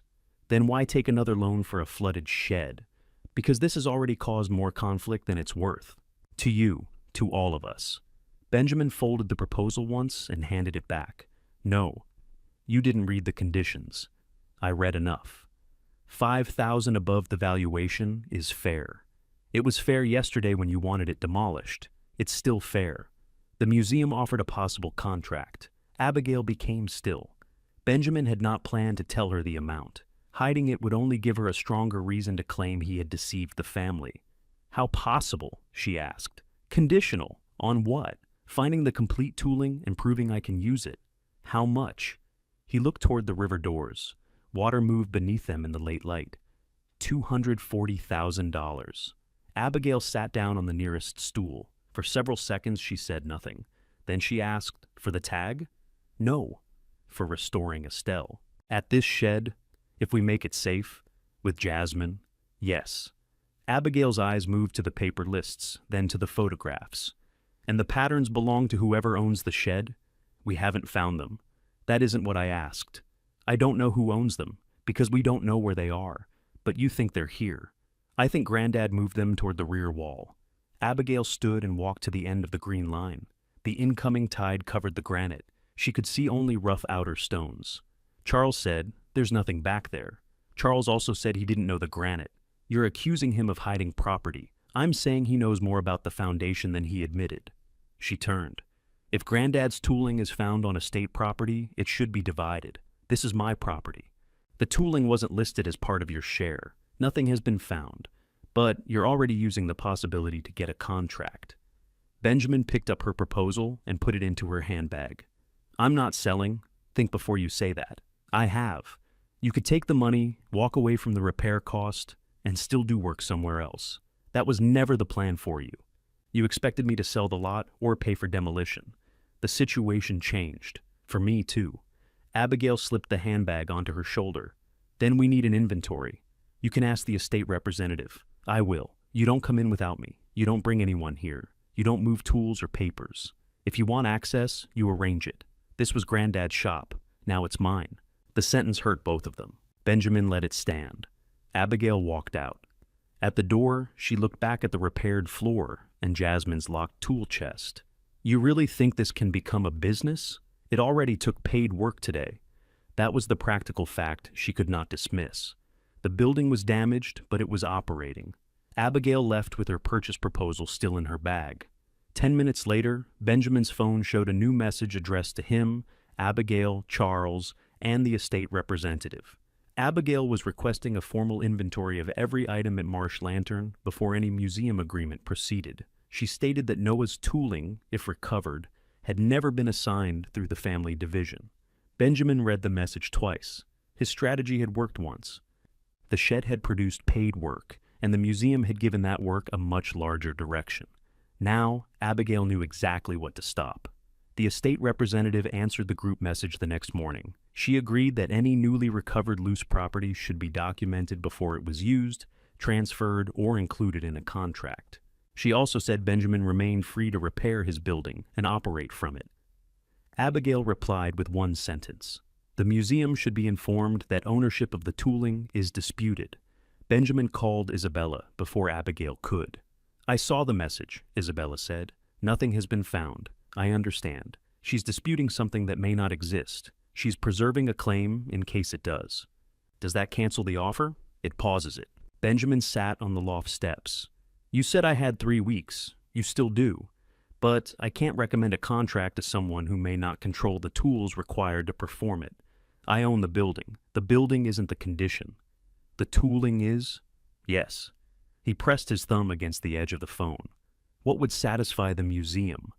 A clear estate agreement, a separate assignment, or written agreement from all possible owners. Abigail won't agree. Then you need proof that her agreement isn't required. The decisive answer was somewhere Benjamin had not yet found. Isabella could verify museum records, but she could not create his right to use Noah's work. I'm not asking you to take sides, he said. I know. Are you coming back? When there's something new to examine. The pause cost Benjamin more than the letter had given him. The contract amount remained printed on paper, but he could no longer use the offer to plan work, secure insurance, or promise Jasmine anything beyond the 3-week search. He went downstairs. Jasmine had already seen the group message. She was sharpening a plane blade at the bench. I moved another job here, she said. Small hull patch. Starts Friday. You should keep it. I intend to. I mean, keep the payment. Don't put anything toward the shed. She stopped sharpening. What did Isabella say? The offer is paused. Until the inventory, until I prove the tooling is mine to use. And if the estate claims it, the museum won't contract with me. Jasmine wiped the blade. What are you going to do? Make the inventory. That isn't all I asked. Benjamin looked at the paper lists on the wall. The museum plan still carried the appointment for the outboard job next week. I'm going to keep working. With what money? I'll find smaller repairs. The shed needs larger repairs. I know. Jasmine set the plane blade down. I can work here without the Estelle contract. I cannot build my backlog around a place your family may shut down. They can't take the shed. They can make everything inside it unusable for the one job that pays for saving it. Benjamin had no answer. She continued, and I need to know what you do if we find the patterns, and they really belong to the estate. I document them. Then what? I don't hide them. That could hand Abigail the contract. She can't perform it. She can sell the tooling to somebody who can. The idea tightened his chest. Abigail could convert Noah's patterns into restaurant money without setting foot on a boat. She would call it practical. She might even be right under the estate agreement if the tooling was unassigned. I still don't hide them, he said. Jasmine studied him for a moment, then returned the blade to the sharpening stone. Good, she said, because I won't help you do that. It was not reassurance. It was a condition of their partnership. The inventory took place that afternoon. Benjamin required Abigail and Charles to arrive together. He told them Jasmine would be present and nothing would be removed. The estate representative joined by video call from Benjamin's laptop, which sat on the workbench near the generator cord. Abigail entered carrying a clipboard. Charles followed without speaking. Benjamin unlocked the tool cabinet and unrolled the 6 chisels. These were listed only as damaged workshop contents, he said. They're staying with the building unless somebody has a specific claim. Abigail photographed them. You took them upstairs, she said, to keep them dry. That's moving estate property. It's protecting tools inside my property. The representative spoke through the laptop. Let's record locations without arguing over each item. They listed the planes, rusted vise, chain hoist, stove, wheel from the old pattern cart, brass tag, and broken screw. Jasmine identified her own tool chest and lumber. Benjamin marked those as business property belonging to her. Abigail walked along the empty pattern rack. What was stored here? She asked. Patterns, Charles said. It was the first useful thing he had offered without being pressed. For Estelle? Abigail asked. For several boats. Were they Granddad's? They were made in his shop. That's not what I asked. Charles looked toward the river doors. Noah kept the tools he built, unless a customer agreement said otherwise. Abigail wrote on her clipboard. So they were his. Usually. Benjamin said, did he ever assign them separately? Charles's hand closed around the back of a chair. Abigail did not notice. She was reading the faded outlines on the rack. The representative asked, Mr. Palmer, are you aware of any bill of sale, gift, or assignment covering the historic tooling? Charles took too long. Benjamin watched him. I'm aware that Noah handled his own papers, Charles said. That doesn't answer the question, Benjamin said. Charles turned on him. I did not prepare his estate inventory. Did he tell you who should receive the patterns? Noah said a great many things near the end. Did he tell you? We're here to list what exists. No patterns exist here. We haven't finished looking. Abigail lowered the clipboard. Where else are you planning to look? Benjamin pointed to the rear foundation. The cart marks end there. The granite continues behind the outer wall. You want to tear into the foundation during an estate dispute? No.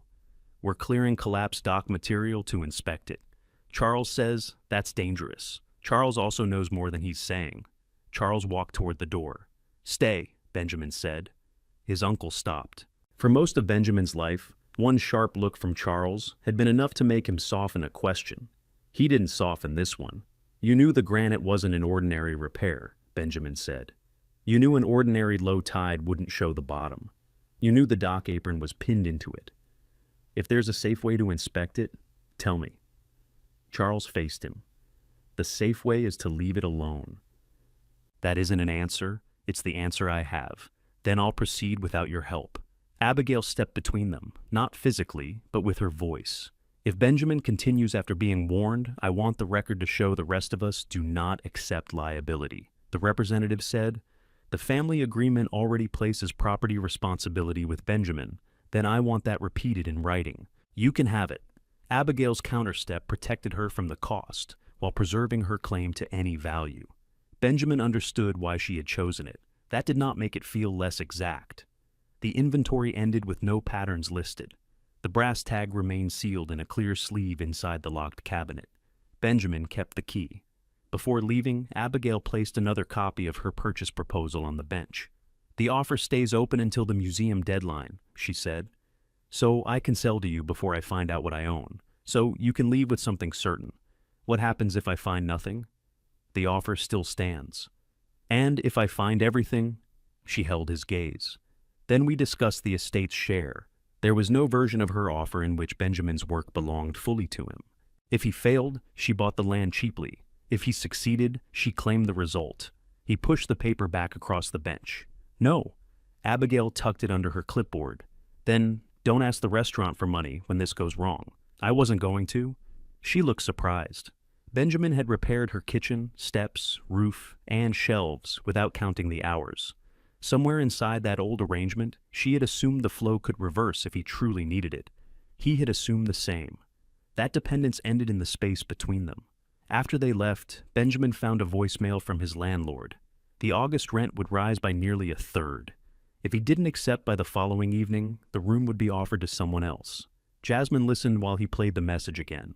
Can you pay it? She asked. Not after losing the marina calls. You can't keep sleeping here while we work on the lower wall. The loft is sound. The roof leaks. I know where. Your sister just made the museum contract uncertain. I heard that part too. Jasmine folded her arms. Don't turn this into a test of how uncomfortable you can survive. I'm not trying to. What are you trying to do? Benjamin climbed to the loft and looked around. His sleeping bag covered the cot. Clothes hung from 2 nails.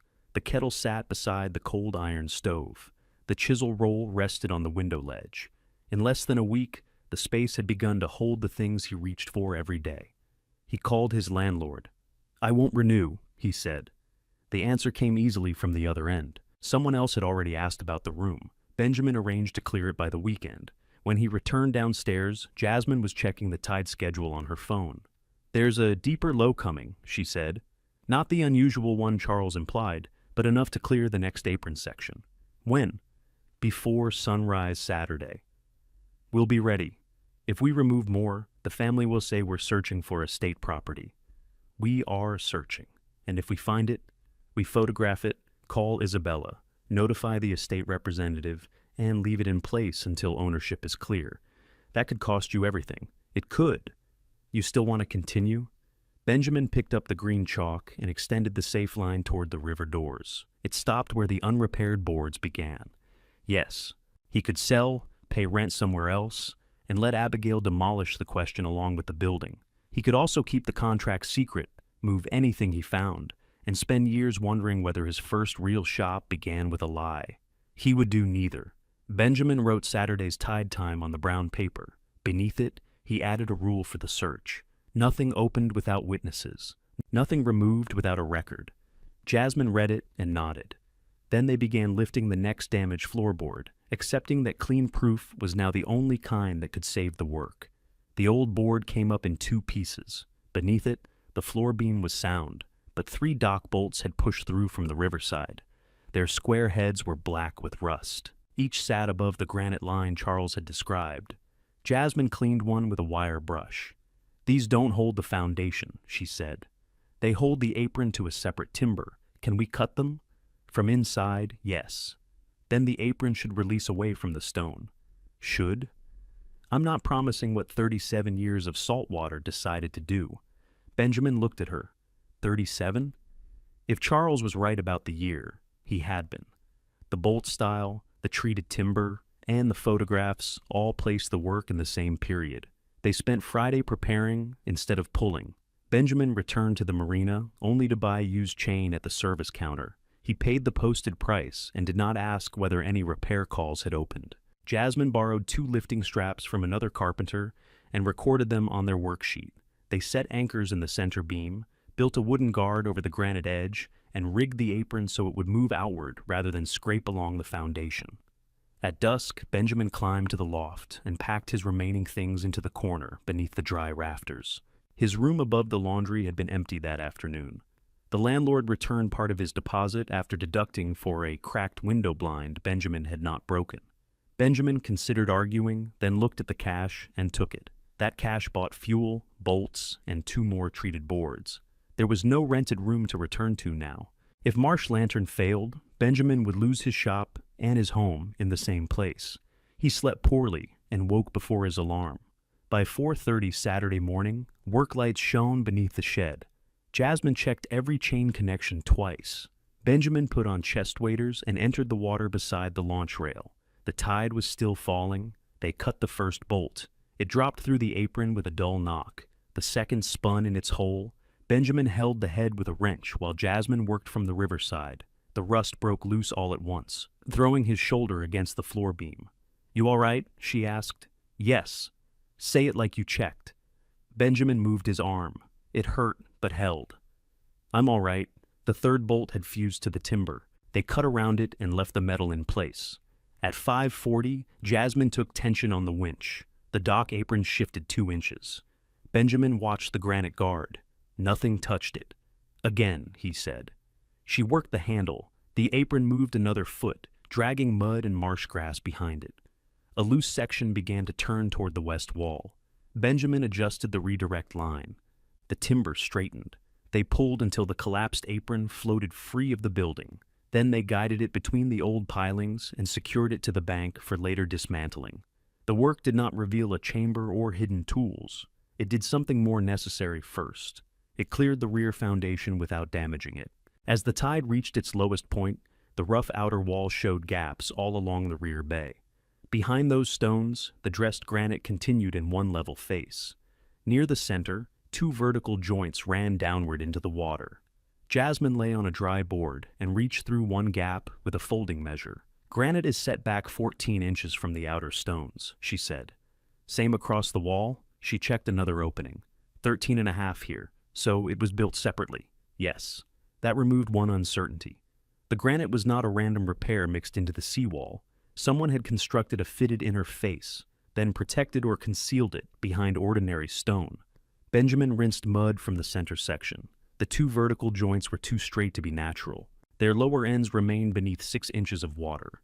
Jasmine held a level against the visible face. "This section is fitted inside the others," she said. "A repair patch? Could be." "You don't think it is?" "I think we stop guessing until we can see the bottom." Benjamin checked the tide chart tape beside the workbench. Saturday's low had been strong. The predicted low on Monday morning would be much lower because of the moon, offshore wind, and river conditions. If the forecast held, the water might fall enough to expose the base of the fitted section. He took photographs with a ruler beside each joint. Then he sent one image to the estate representative and copied Abigail, Charles, and Isabella. The collapsed dock apron has been removed without disturbing the masonry. A fitted granite section is visible behind the outer wall. The lower edge remains underwater. We will inspect during Monday's unusually low tide. No masonry will be opened without everyone present. Jasmine read the message over his shoulder. "You're inviting interference. I'm inviting witnesses. Those can be the same people." "I know," Isabella replied first. She would attend and bring the Estelle records. The estate representative confirmed in writing that Benjamin, as property owner, could inspect and repair the foundation. She repeated that any loose contents discovered should remain in place until documented. She did not decide who owned anything that had not been found. Authority gave Benjamin access. It did not give him the answer. Charles sent no reply. Abigail arrived just after noon. She found Benjamin cutting the apron into sections on dry land. Jasmine had gone to deliver the repaired rudder and collect the hole patch for Friday. Abigail stepped around a pile of rusted bolts. "You said nothing would be removed," she said. "Nothing from inside. This was collapsed dock material damaging the building. You knew what I meant. I followed the written agreement." She held up her phone. "What is the fitted section? Granite. I can see that. That's all we know. And you want all of us here Monday?" "Yes." "Why Isabella?" "If it leads to the tooling, she needs to document it." Why not inspect it as a family first? Because you already contacted the museum about the dispute, I informed them. Then they belong in the record.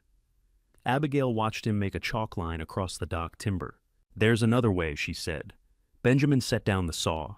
She moved closer so they could speak without carrying across the marsh. I'll withdraw the ownership objection, she said. Charles will too. You spoke to him? He doesn't want this becoming a formal fight. What do you want in return? A share of the museum contract. It's a work contract. I understand that. It pays for timber, insurance, equipment, Jasmine's labor, my labor, and restoring their launch. There will still be profit, if we do it properly. Then we agree on a percentage of the profit. What percentage? Enough to recognize that Granddad's patterns came from the estate. Benjamin wiped sawdust from his hands. You don't know if they're there, neither do you, but you're willing to risk everything on it. The museum needs the work done. You're treating the contract like an account we can divide. I'm trying to keep this out of a lawyer's office. No lawsuit has been filed. Not yet. She let those words sit between them. Benjamin looked at the shed. The temporary braces, patched roof, green floor line, and raised platform were visible through the open door. Jasmine's tool chest stood at the dry end. The place had begun to function because they had counted costs honestly. If Benjamin promised Abigail part of the contract to remove her objection, he might get the museum's approval faster. He would also be taking money from work not yet done. Jasmine would carry part of that work without agreeing to support Abigail's restaurant. Every repair decision would begin with a private family debt. No, he said. Abigail's face closed. You didn't even ask what I need. I know what you need, do you? You need cash before the restaurant falls farther behind. That's right. And this contract isn't cash sitting inside the shed. You could still help me. I have helped you. You capped one sink line, and now you're keeping a ledger? I fixed that kitchen for years without one. You offered. Yes, I did. He had finally seen his own part clearly. He had made usefulness the price of belonging, then felt betrayed when his family only called him useful.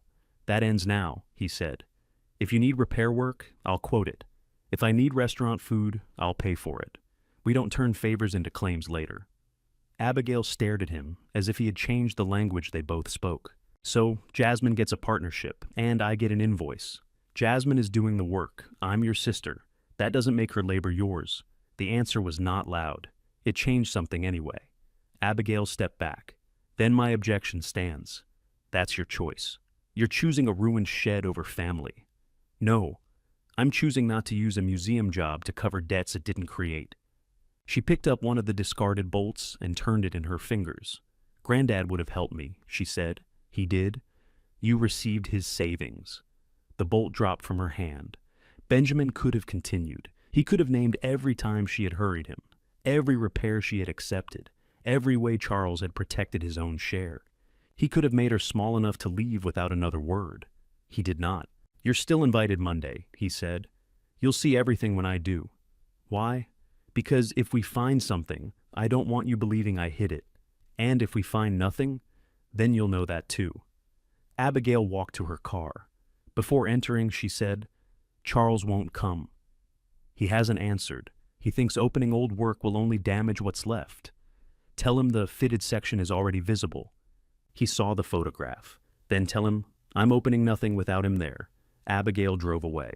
On Sunday afternoon, Charles finally called.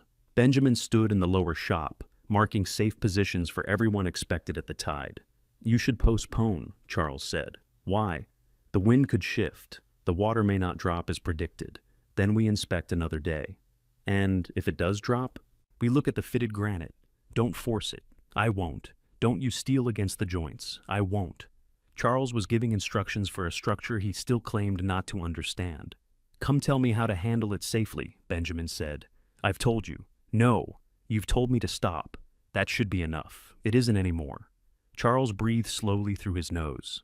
If something appears below the waterline, Benjamin said, you can explain it in front of everyone, or you can let me explain that you refuse to come. It was the closest Benjamin came to using his uncle's silence against him. He could have threatened to send the photographs, dates, and contradictory statements to Abigail and Isabella. He could have made Charles's fear the whole story before the stone revealed anything. Instead, he said, I want you there because you built it, not because I want to embarrass you. Charles gave no promise. Benjamin ended the call and returned to work. He and Jasmine spent Sunday securing the cleared apron sections above the high water mark. They tested lights, charged camera batteries, laid clean tarps near the rear wall, and placed wooden tools beside the granite. No pry bars, no steel wedges. At the landward door, Benjamin posted the written rule. Nothing opened without witnesses. Nothing removed without a record. By evening, Isabella had confirmed. Abigail had confirmed. Jasmine would arrive before dawn. Charles remained silent. Benjamin turned off the generator and climbed to the loft. Monday's tide would either expose the lower fitted stone or leave the question underwater. He had given up income, rent, and the easy peace of letting his family decide for him. Now he accepted the last price in advance. Whatever the granite revealed, he would reveal it cleanly, even if the truth gave the value to someone else. The wind held offshore through the night. At 4 a.m, the water behind Marsh Lantern was already lower than Benjamin had seen it. Mud flats widened beyond the pilings. Small channels appeared between the reeds, carrying the last of the tide toward the river. Jasmine arrived first. She checked the foundation lights, camera stands, and wooden wedges. Benjamin tested the generator and placed the written inventory on the workbench. Isabella came at 4:30 with the Estelle file and 2 empty evidence sleeves. Abigail arrived 10 minutes later. "Charles?" Benjamin asked. He said he was coming. They waited inside the lower shop. No one said much. Water left the floor gaps with soft clicks. The fitted granite slowly emerged behind the rough outer wall. First the vertical joints, then another few inches of smooth face. At 5, Charles's truck entered the gate. He parked away from the others. When he stepped inside, he looked at the brown paper on the wall, the camera, and the clean tarp beside the rear foundation. "You prepared for a performance," he said. "We prepared a record," Benjamin replied. Charles examined the wooden wedges. "No steel, no steel. Good." Abigail placed her clipboard on the workbench. "Before anyone opens or moves anything," she said, "I want the family's position recorded." "The granite isn't estate property," Benjamin said. "It's part of my building. I'm not talking about granite. Nothing else is visible. If Granddad stored tooling here, that tooling remained his personal property.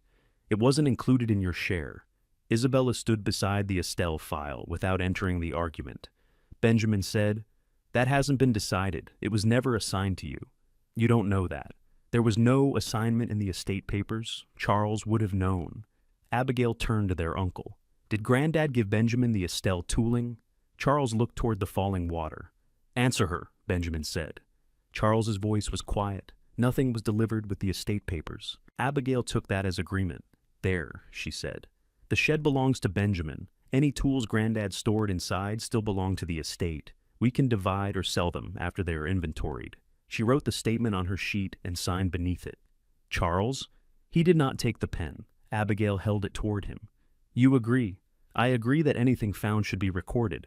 That isn't the same. It's what I'm willing to sign." He wrote his name under a narrower sentence. Benjamin signed only the line confirming that all discovery would be documented. Jasmine and Isabella signed as witnesses to the condition of the site.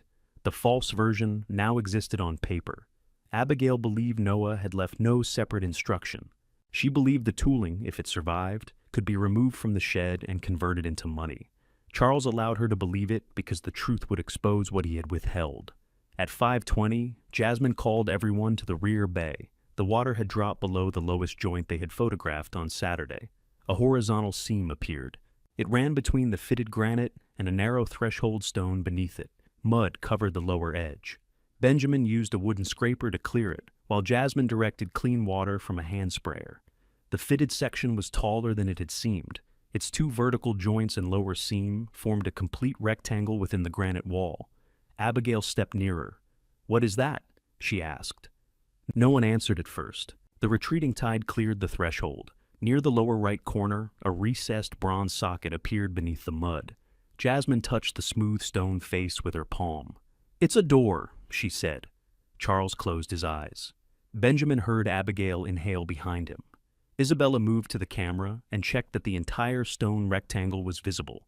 The door stood below the ordinary waterline, hidden on normal days behind tide, algae, and the collapsed dock apron. Its face matched the granite around it so closely that only the fitted seams gave it away. Benjamin looked at Charles. "You built this." His uncle did not deny it. With Granddad? Benjamin asked. Yes. When? 1989.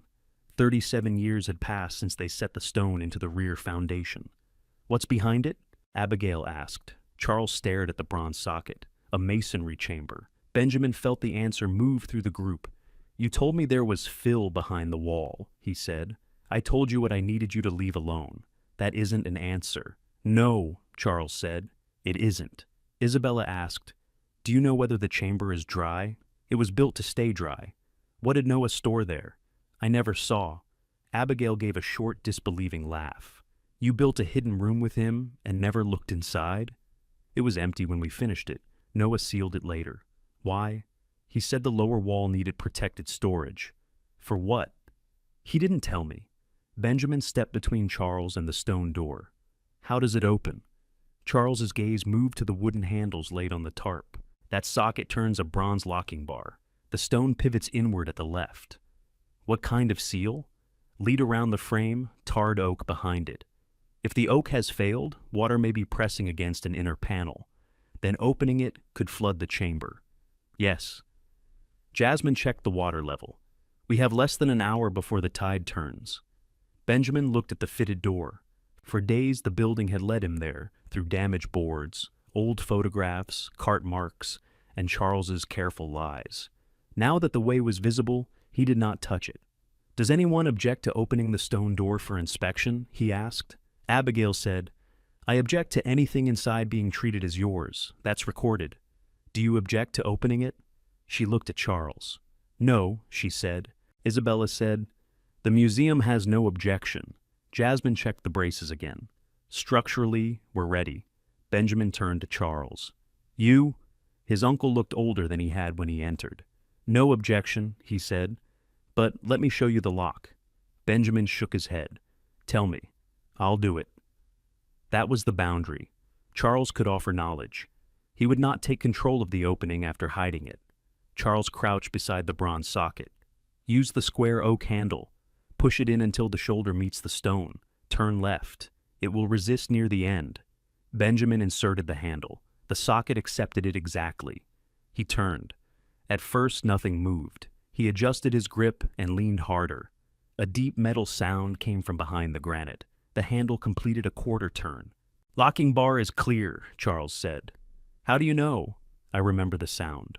Benjamin removed the handle.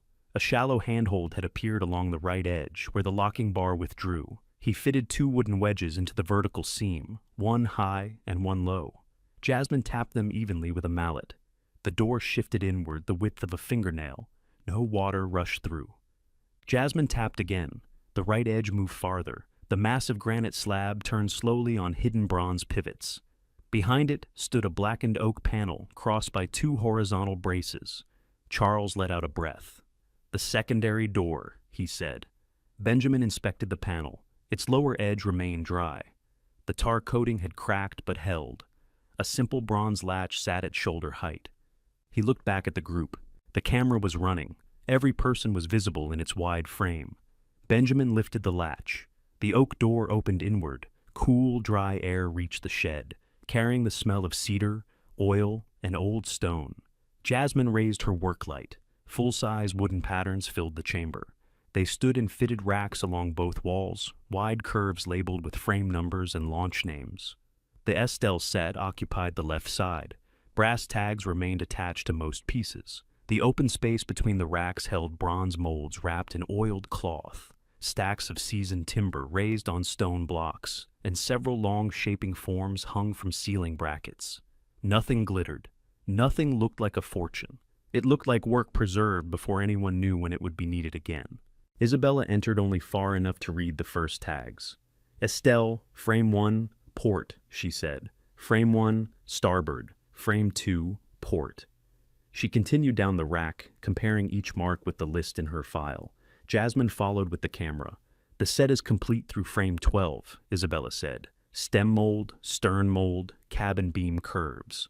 She unwrapped one corner of a bronze mold. Noah's lantern mark appeared beneath the oil. This is the complete launch tooling. Abigail stood at the threshold. The confidence she had carried into the shed was gone. Benjamin entered last.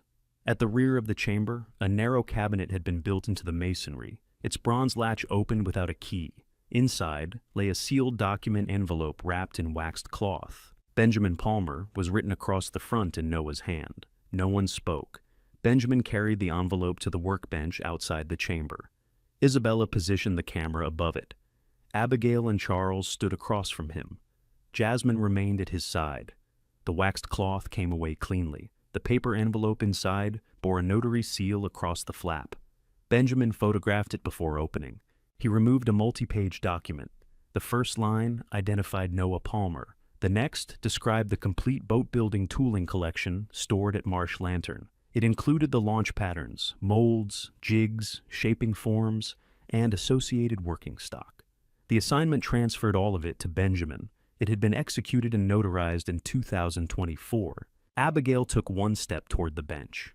"This still needs to be authenticated," she said. "Yes," Benjamin replied. "It could be a draft. Granddad kept drafts. It has a seal. Seals can be wrong." Isabella did not touch the document.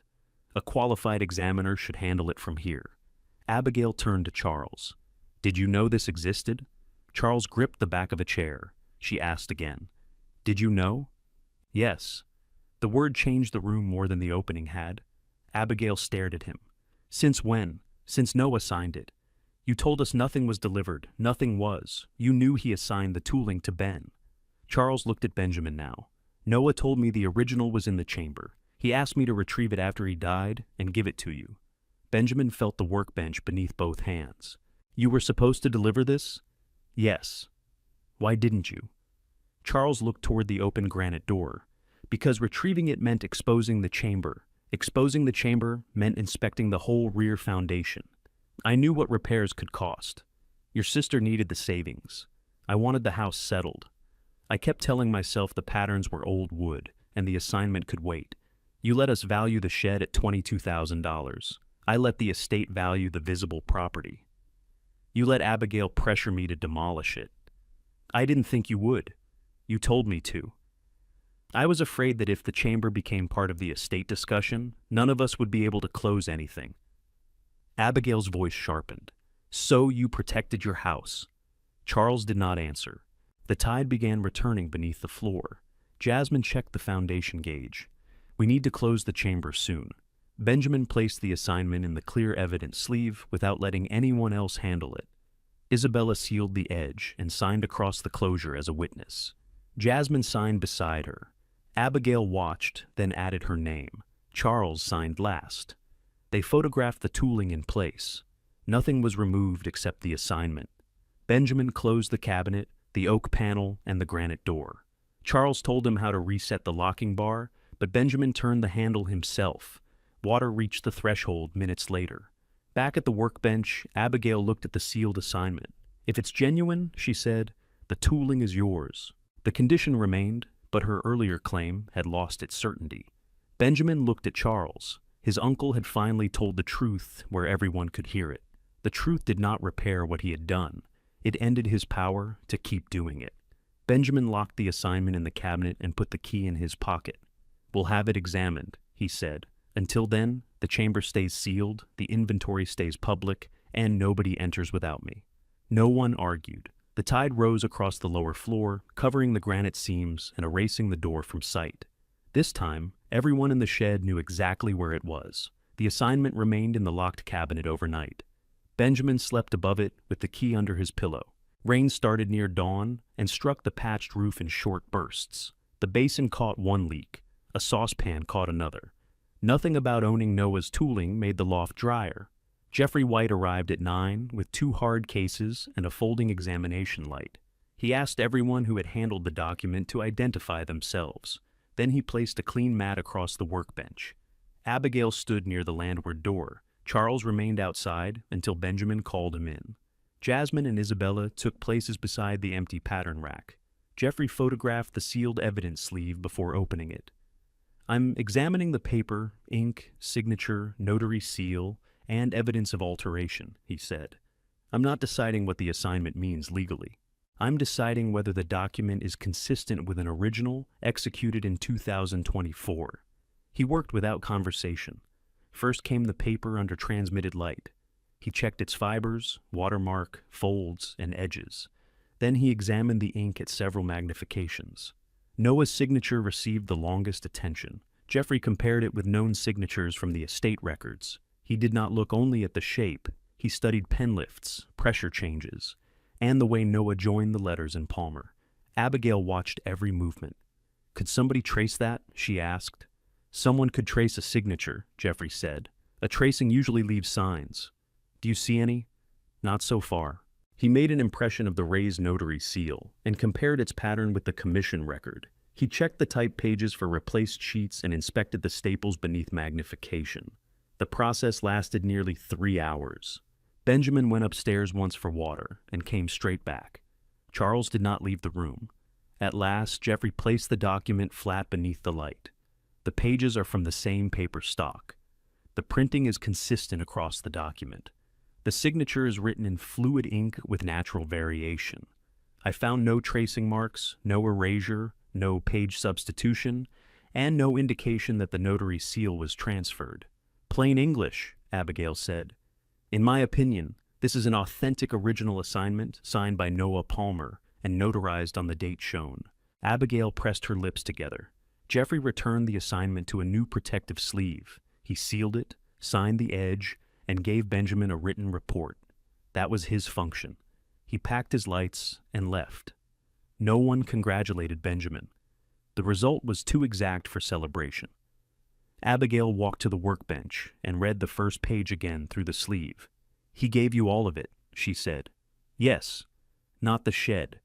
The tools. The shed came through the division. And he arranged this before he died." Charles said, "Yes." Abigail turned on him. "You sat at that table and watched me argue. I did. You watched me offer demolition. I didn't think Benjamin would accept it. That doesn't help. No. You protected your house and left both of us fighting over a lie." Charles took the words without answering. Abigail looked at Benjamin. "I was wrong about the assignment. It was not an apology. Benjamin did not turn it into one for her. You need to withdraw the ownership objection," he said. "I will. In writing, yes. And the purchase offer." She hesitated. "The offer wasn't dishonest. It depended on me not knowing what Granddad had assigned. I offered more than the estate value. Withdraw it, Abby." She looked toward the open river doors. "Fine." She took out her phone and wrote to the estate representative while they watched. She stated that Jeffrey's examination had authenticated Noah's assignment and that she no longer claimed any share of the listed tooling. She also withdrew her proposal to buy Marsh Lantern. Benjamin read the message before she sent it. "That settles the property question," she said. "It settles that question." Her eyes met his. She understood what remained: the early deadline, the demolition call, the attempt to take a share of contract money, the years of accepting his free work as if it appeared from nowhere. "I still have a restaurant in trouble," she said. "I know. This doesn't change that. No, I did what I thought I had to do." Benjamin could have answered that Charles had used the same defense. Instead, he said, "I won't finance the restaurant through museum work. I heard you. And I'm not your unpaid repair person anymore." Abigail nodded once. "Then send invoices." "I will." The answer seemed to disappoint her, though it was exactly what she had been told. She left without asking for a key. Charles stayed. Isabella opened the Estelle file and placed the final equipment checklist beside Jeffrey's report. She had compared every visible pattern, mold, and shaping form during the chamber inspection. Noah's stamped set numbers matched the museum record. "The tooling condition is satisfied," she said.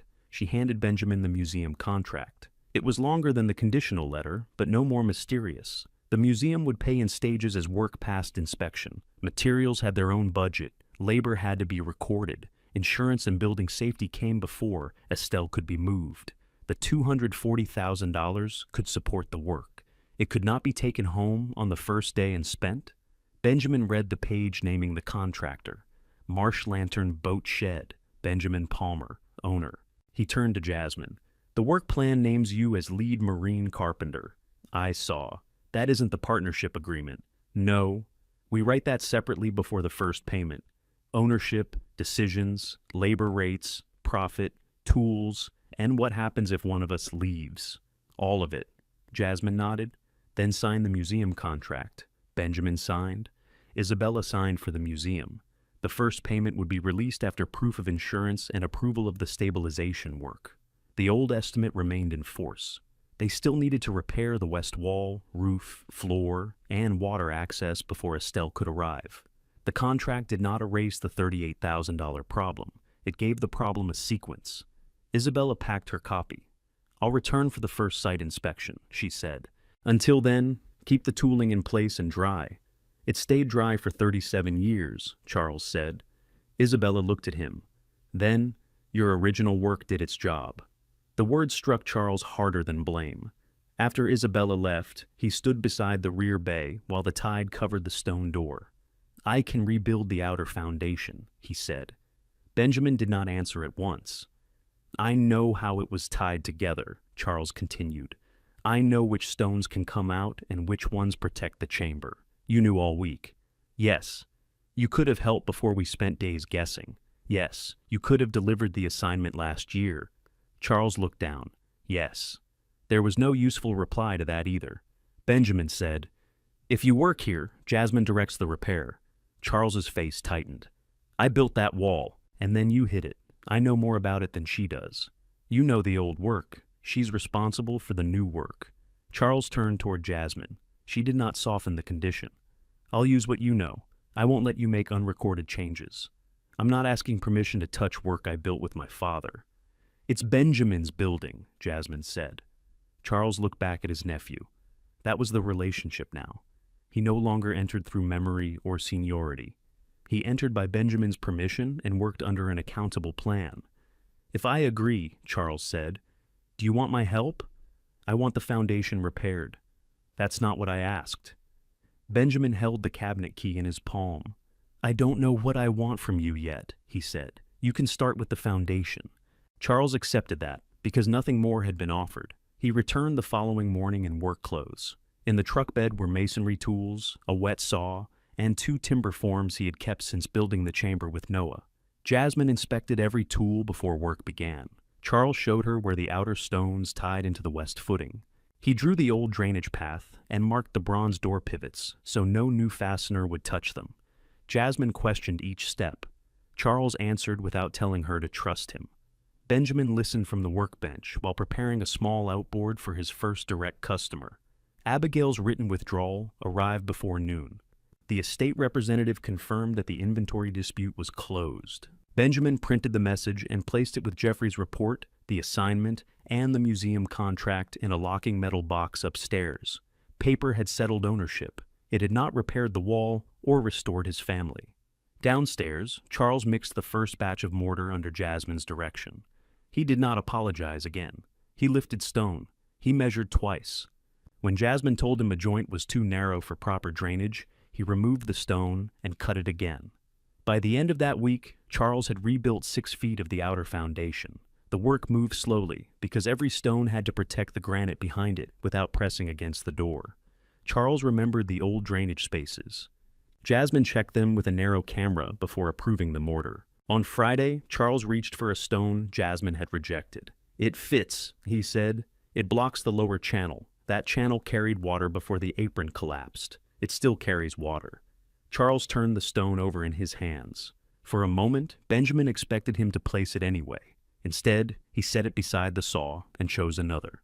The repaired wall survived its first high tide without movement. Jasmine marked the mortar line, photographed it, and approved the next section. Benjamin completed the outboard repair at the workbench while they worked. He replaced a fuel hose, cleaned the carburetor, and ran the motor in a test tank. When the owner arrived, Benjamin explained the repair and handed him a written invoice. The man paid without questioning the labor. Benjamin put the money into the new business account. It was not museum money. It was not family money. It was payment for work completed at Marsh Lantern. 2 days later, he and Jasmine sat at the loft table with their partnership agreement. They had argued over it for most of the afternoon. "You own the property," Jasmine said. "I'm not asking for half your building. You're building the business. Then I own half the business. That's what this says. It also says you control building access. I live upstairs, and I need to know you can't lock me away from a customer's boat after an argument." Benjamin changed the sentence. Jasmine would have independent access to the work floor and business tools. The The chamber, loft, and personal storage remained under Benjamin's control. Large expenses required both signatures. Each partner kept ownership of tools brought into the shop. Work taken under the Marsh Lantern name belonged to the partnership. Jasmine read the revised page. "What happens if I leave?" she asked. "You get your tools, your unpaid labor, and your share of completed jobs." "What happens if you leave? I still own a flooded building." She laughed, then signed. Benjamin signed beside her. The museum's first site inspection came the following morning. Isabella tested the safe route, examined the rebuilt foundation, and reviewed their insurance binder and work schedule. She approved the stabilization stage. The first contract payment went directly into the business account. Jasmine ordered the timber specified for Estelle. Benjamin paid the insurance and scheduled the roof work. Neither of them withdrew anything for themselves until the immediate bills were covered. Abigail called while Benjamin was fastening new bracing beneath the loft. "The replacement sink valve arrived," she said. "I can install it Tuesday. What do you charge?" Benjamin gave her the same hourly rate he charged other local businesses. There was a pause. "Send the estimate," she said. He sent it. She approved it in writing. On Tuesday, he entered the restaurant through the kitchen and replaced the temporary cap he had installed before sunrise less than 2 weeks earlier. Abigail stayed out of the way until he finished. The new sprayer worked without leaking. Benjamin handed her the invoice. She gave him a restaurant check. The amount included parts, labor, and the time he had spent collecting the valve. "I would have fed you too," she said. "I know. I'm not trying to turn lunch into payment. I know that too." She placed a wrapped sandwich beside his tool bag. Benjamin took it. The arrangement was not cold. It was clear. Before he left, Abigail asked, "Can I come see the chamber repair?" "Call first." "I just did. Not today." Her mouth tightened, but she nodded. "Another day, then." She did not ask for the door key. The next low tide came after the outer wall was finished. Benjamin opened the fitted granite door with Jasmine, Charles, and Isabella present. They removed the Estelle patterns one at a time, photographed each tag, and carried them to the raised work platform. Charles handled the wide frame curves carefully. "Noah cut these from old cedar boards," he said. Jasmine examined the edges. "Then we don't clamp across the grain." "I know. I'm saying it for the record." Charles adjusted his grip without arguing. When the final pattern came out, Benjamin checked the chamber racks. The remaining tooling stayed dry and undisturbed. He closed the oak panel, turned the granite door, and reset the bronze locking bar before the tide returned. They built a secure active rack along the east wall. Estelle's patterns returned to the same side of the shop where Noah had kept them, now above the floodline and beneath a repaired roof. The museum launch arrived on a clear morning. A workboat guided her through the old pilings. Jasmine stood at the river doors, giving hand signals, while Benjamin operated the restored chain hoist. Estelle settled onto the launch rails with less than an inch to spare on either side. Isabella climbed down beside the hull. "She's back where those curves were made," she said. Jasmine took the first port pattern from the rack. She and Benjamin held it against the damaged frames. The curve met Noah's old reference marks exactly. There was no guessing. Charles stood near the landward door. He had come to watch but did not enter the work area until Benjamin nodded. "Your foundation held," Benjamin said. "Ours did." Benjamin looked at him. Charles corrected himself. "The shop's did." That was as close as they came to discussing forgiveness that morning. The Estelle job brought other work. A sailing club asked Jasmine to repair 2 wooden centerboards. A charter captain brought Benjamin an engine that stalled at idle. An older boat owner arrived with a split tiller and asked whether the museum contract made the shop too important for small repairs. "No," Benjamin said. "Leave it on the bench." They kept one part of each week open for jobs local owners could afford. Jasmine complained when Benjamin priced too low. Benjamin complained when she scheduled too tightly. They settled both questions at the loft table, with the agreement between them and the business account open on the laptop. The roof stopped leaking before autumn. Benjamin insulated the loft walls and repaired the iron stove. He installed a proper sink, a narrow counter, and shelves above the basin. Jasmine built a handrail for the stairs after watching him carry coffee down them, one-handed. Abigail visited on a Sunday afternoon after calling first. She brought a tray from the restaurant for the crew repairing Estelle's cabin. She placed it on the workbench and handed Benjamin a receipt marked "Paid by Abigail Palmer." "So, nobody owes anybody?" he asked. "Nobody owes for lunch?" She looked toward Estelle. Fresh frames followed the curves from Noah's patterns. Jasmine was fitting the next plank while Charles swept shavings into a pile. "Can I walk through?" Abigail asked. "Stay inside the green line." The line had been repainted twice. Abigail followed it. At the rear bay, she waited for Benjamin before approaching the granite wall. "I kept thinking there should have been a way for all of us to get what we needed," she said. "There wasn't enough money for that." "I know. You tried to make the shed cover the difference." "Yes." She did not explain it away. Benjamin showed her the repaired drainage joints and the bronze socket below the ordinary water line. She listened without asking what the tooling could be sold for. When she left, she took her empty tray and nothing else. Charles finished the final foundation section the following week. Jasmine inspected it during low tide and approved the work. "You don't need me for the rest," Charles told Benjamin. "Not on the foundation." Charles gathered his masonry tools. "If you want help with the river doors, I know how Noah hung the original rollers. Bring the measurements next Thursday." Charles looked relieved, but Benjamin added, "You work from Jasmine's plan. I heard you the first time." He came Thursday. Trust returned in scheduled pieces, never all at once. Benjamin folded the paper and stored it upstairs. The headline made the discovery sound sudden. He knew how many wet boards, unanswered questions, paid invoices, and difficult boundaries had come before the door. The photograph mattered more. It showed Jasmine beside Estelle's new frames, Charles working on the river rollers, and Benjamin at the restored bench with a small outboard waiting behind him. Marsh Lantern was no longer the share nobody wanted. It was a working restoration shop with a home above it. If stories about young people rebuilding a life after family betrayal matter to you, subscribe and return for the next inheritance story. That evening, Benjamin closed the river doors after the last customer left. Estelle rested on the center rails, with her new port planking clamped in place. 2 repaired skiffs waited near the landward entrance for their owners. Jasmine locked her tool chest and carried the day's invoices upstairs. Charles had gone home after finishing the final roller. Abigail's lunch tray sat clean and dry on the counter, ready for Benjamin to return the next morning. He checked the tide gauge and listened to water moving safely through the rebuilt foundation. The chamber stayed sealed behind the granite door. Noah's remaining tooling rested inside, dry and ready for whatever work came next. Benjamin climbed the stairs. The loft windows looked across the dark marsh toward Beaufort. He set the kettle on the stove, opened one window, and heard the quiet sounds of the shop below. Then Benjamin turned on the warm loft light above the operating boat shed, as repaired boats rested below.